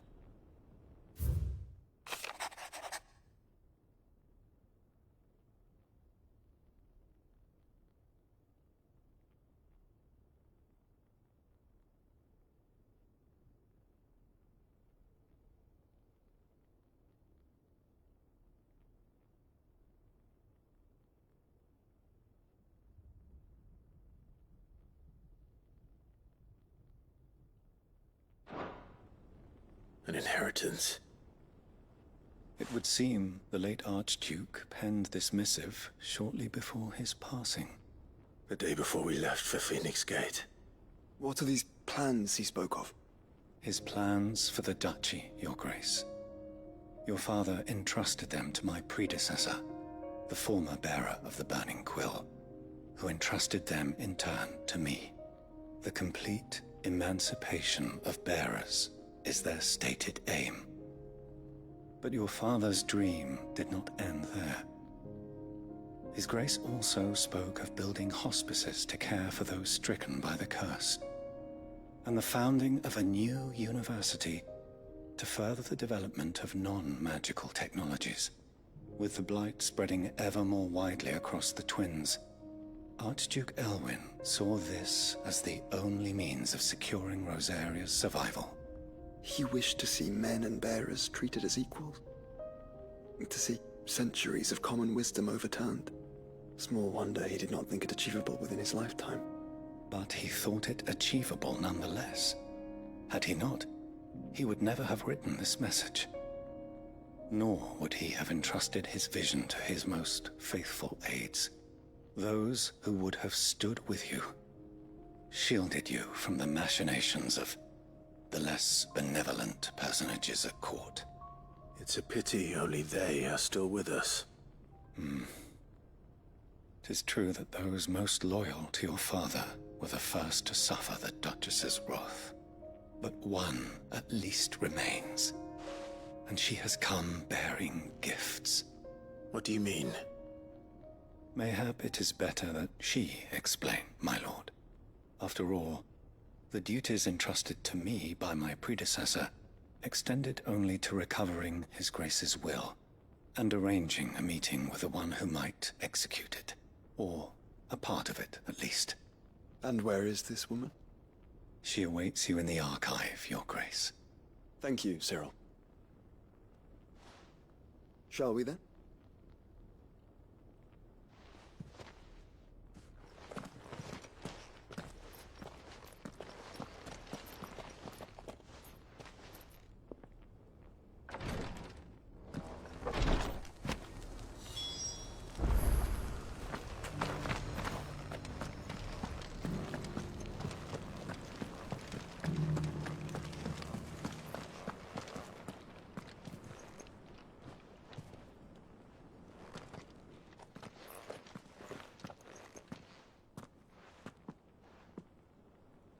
My lord, your grace.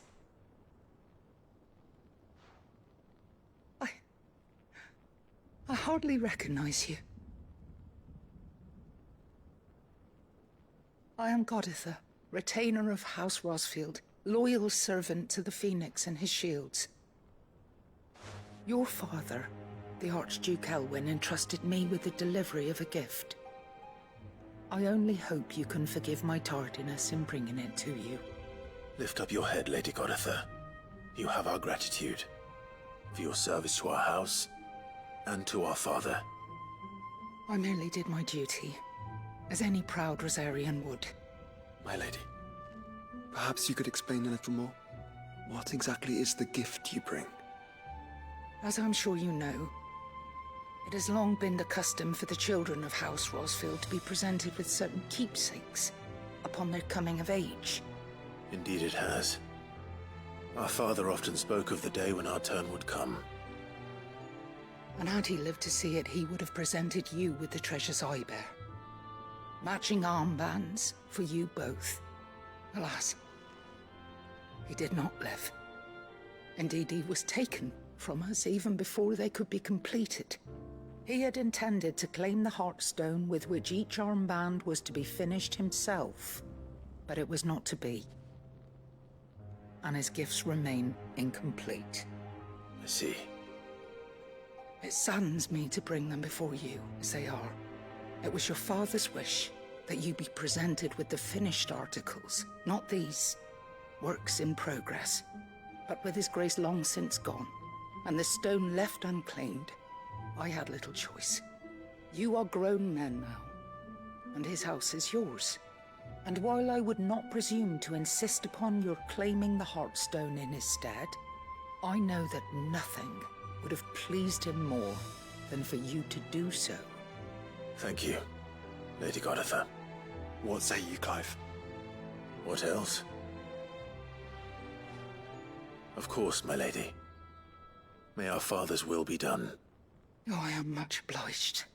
Do you know where we might find this Heartstone, my lady? I do. Though it may be a matter of a good deal more than simply happening upon it. It is found in the bellies of elder griffins, you see. We do at least know where to find one.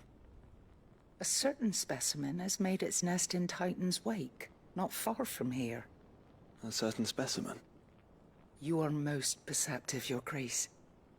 In answer to your unspoken question, yes. In fact, this is the very same beast your father meant to slay. I have been tracking its movements since you were but a boy. Were you to slay it in his stead, as men of House Rosfield, it would surely make your father proud. What say you, Joshua? What else?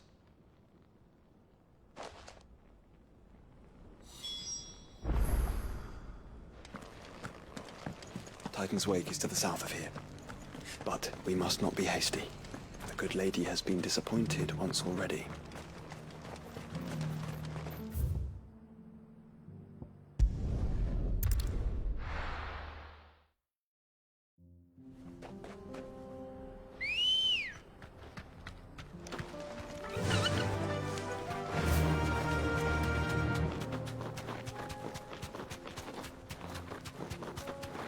Eyes peeled, Joshua.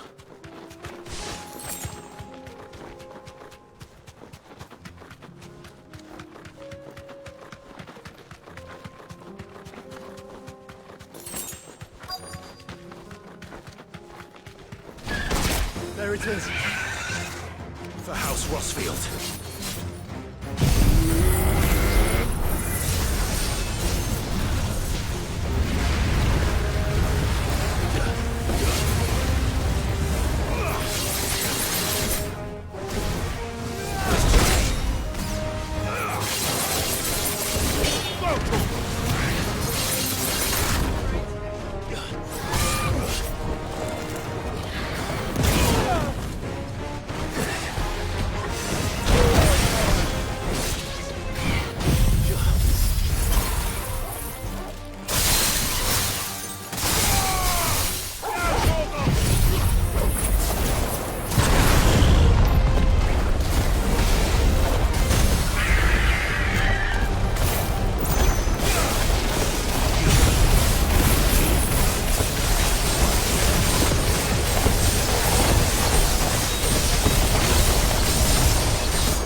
Is this the Heartstone? I expect Lady Goditha will know.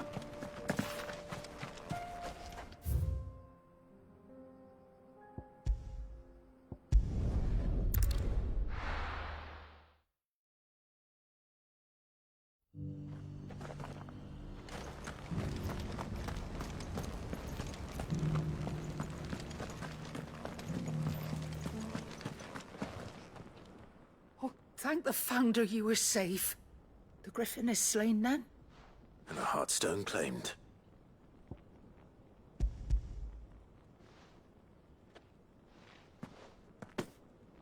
Yes. This radiant luster, like frozen flame, it is just as your father described it. Thank you, my lord. Your Grace. Your father would be so proud. Lady Goditha, the lapidary is ready. Thank you, Cyril. I will be with him shortly. If you would excuse me, I shall have the stone cut and set forthwith.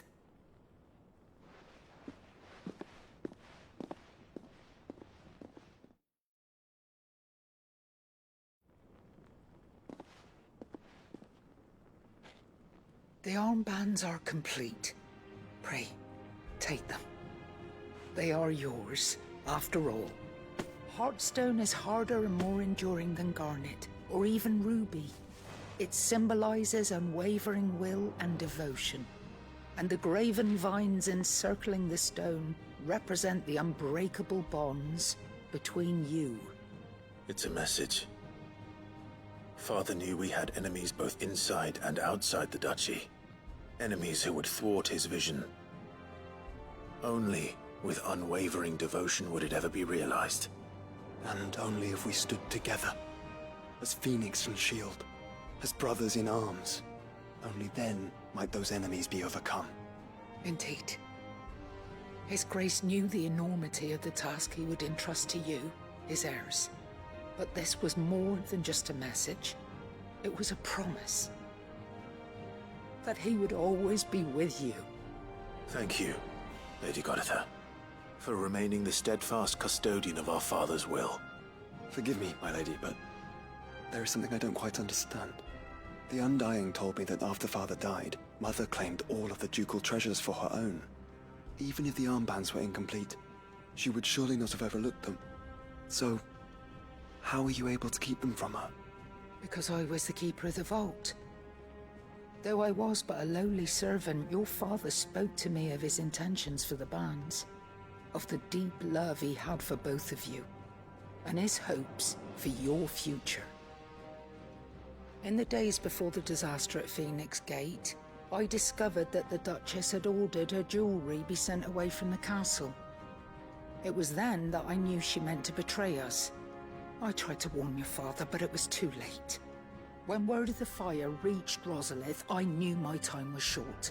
So I took up the armbands and I fled into the night. And thank the Founder you did. Yet my duty to your father was incomplete. Not knowing what else to do, I followed the Griffin, thinking I might claim the Heartstone on its passing. And so my pursuit continued, until Lord Cyril appeared before me. He informed me that His Grace's will had been recovered, and that his sons were alive and well. Lady Goditha, on behalf of my father and all the people of Rosaria, I thank you for your loyal service. As do I. Thank you, my lord. Your Grace, for coming back to us. For giving my service meaning.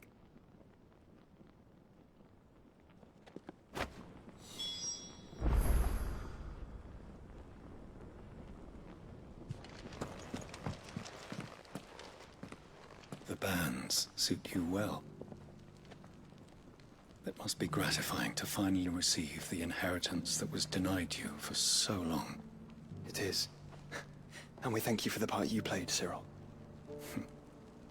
If you would permit me to play my part a little longer, might I suggest that you make your way to your father's memorial atop Hawk's Cry Cliff? Let him see that you have received his blessing, and that his vision lives on in you.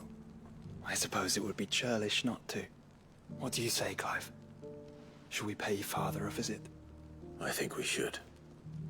I was hoping to be able to offer him my thanks before we left for Origin. Your father's helm is enshrined there. It has been since the day we recovered it from Phoenix Gate. I prithee claim it. For it too is a part of your inheritance, and I do not doubt that your father would prefer it in your hands than perched upon some lonely rock. Thank you, Cyril.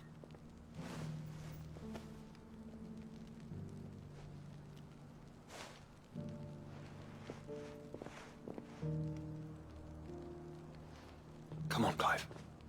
He's waiting.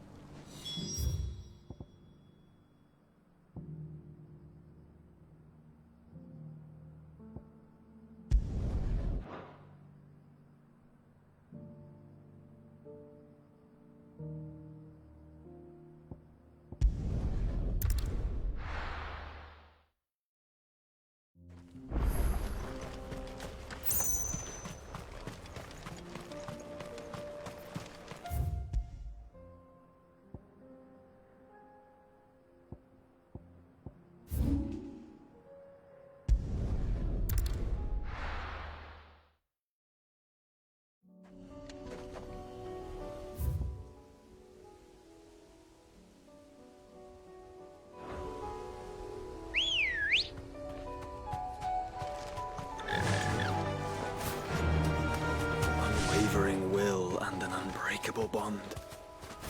Do you really think we're strong enough? To save the world? Of course. To have overcome Father's political enemies? That I'm less certain. Especially knowing what we know now. What Mother was truly capable of. But perhaps these bands would have helped. Knowing he was with us would have made all the difference.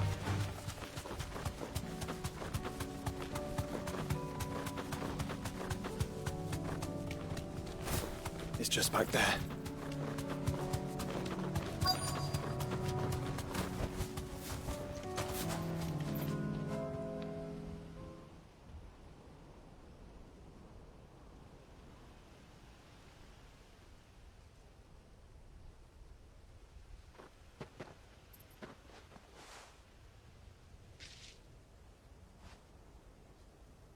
Father always fought for what he believed was right. It wasn't until that night at Phoenix Gate that I realized I had never fought for anything. I always had someone else to do the fighting for me.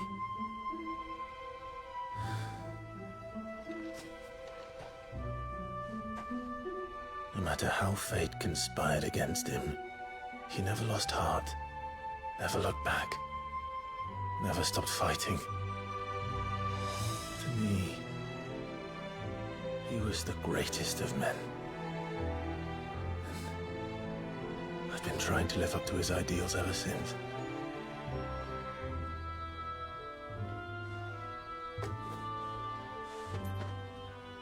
We all have, Clive. We all have. And we'll keep trying. Because that's what he would have wanted. What he would have done himself. Even if it meant standing against the very gods in the heavens. I shall be borrowing this, Father, if I may. That you might watch over us as we follow in your footsteps.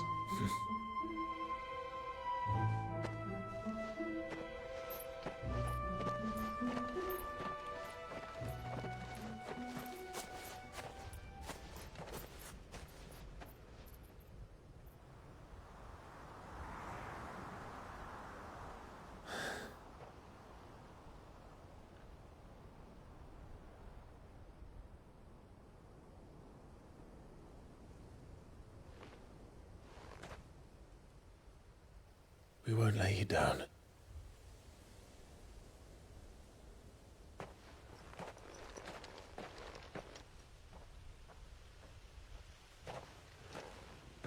Onward, then?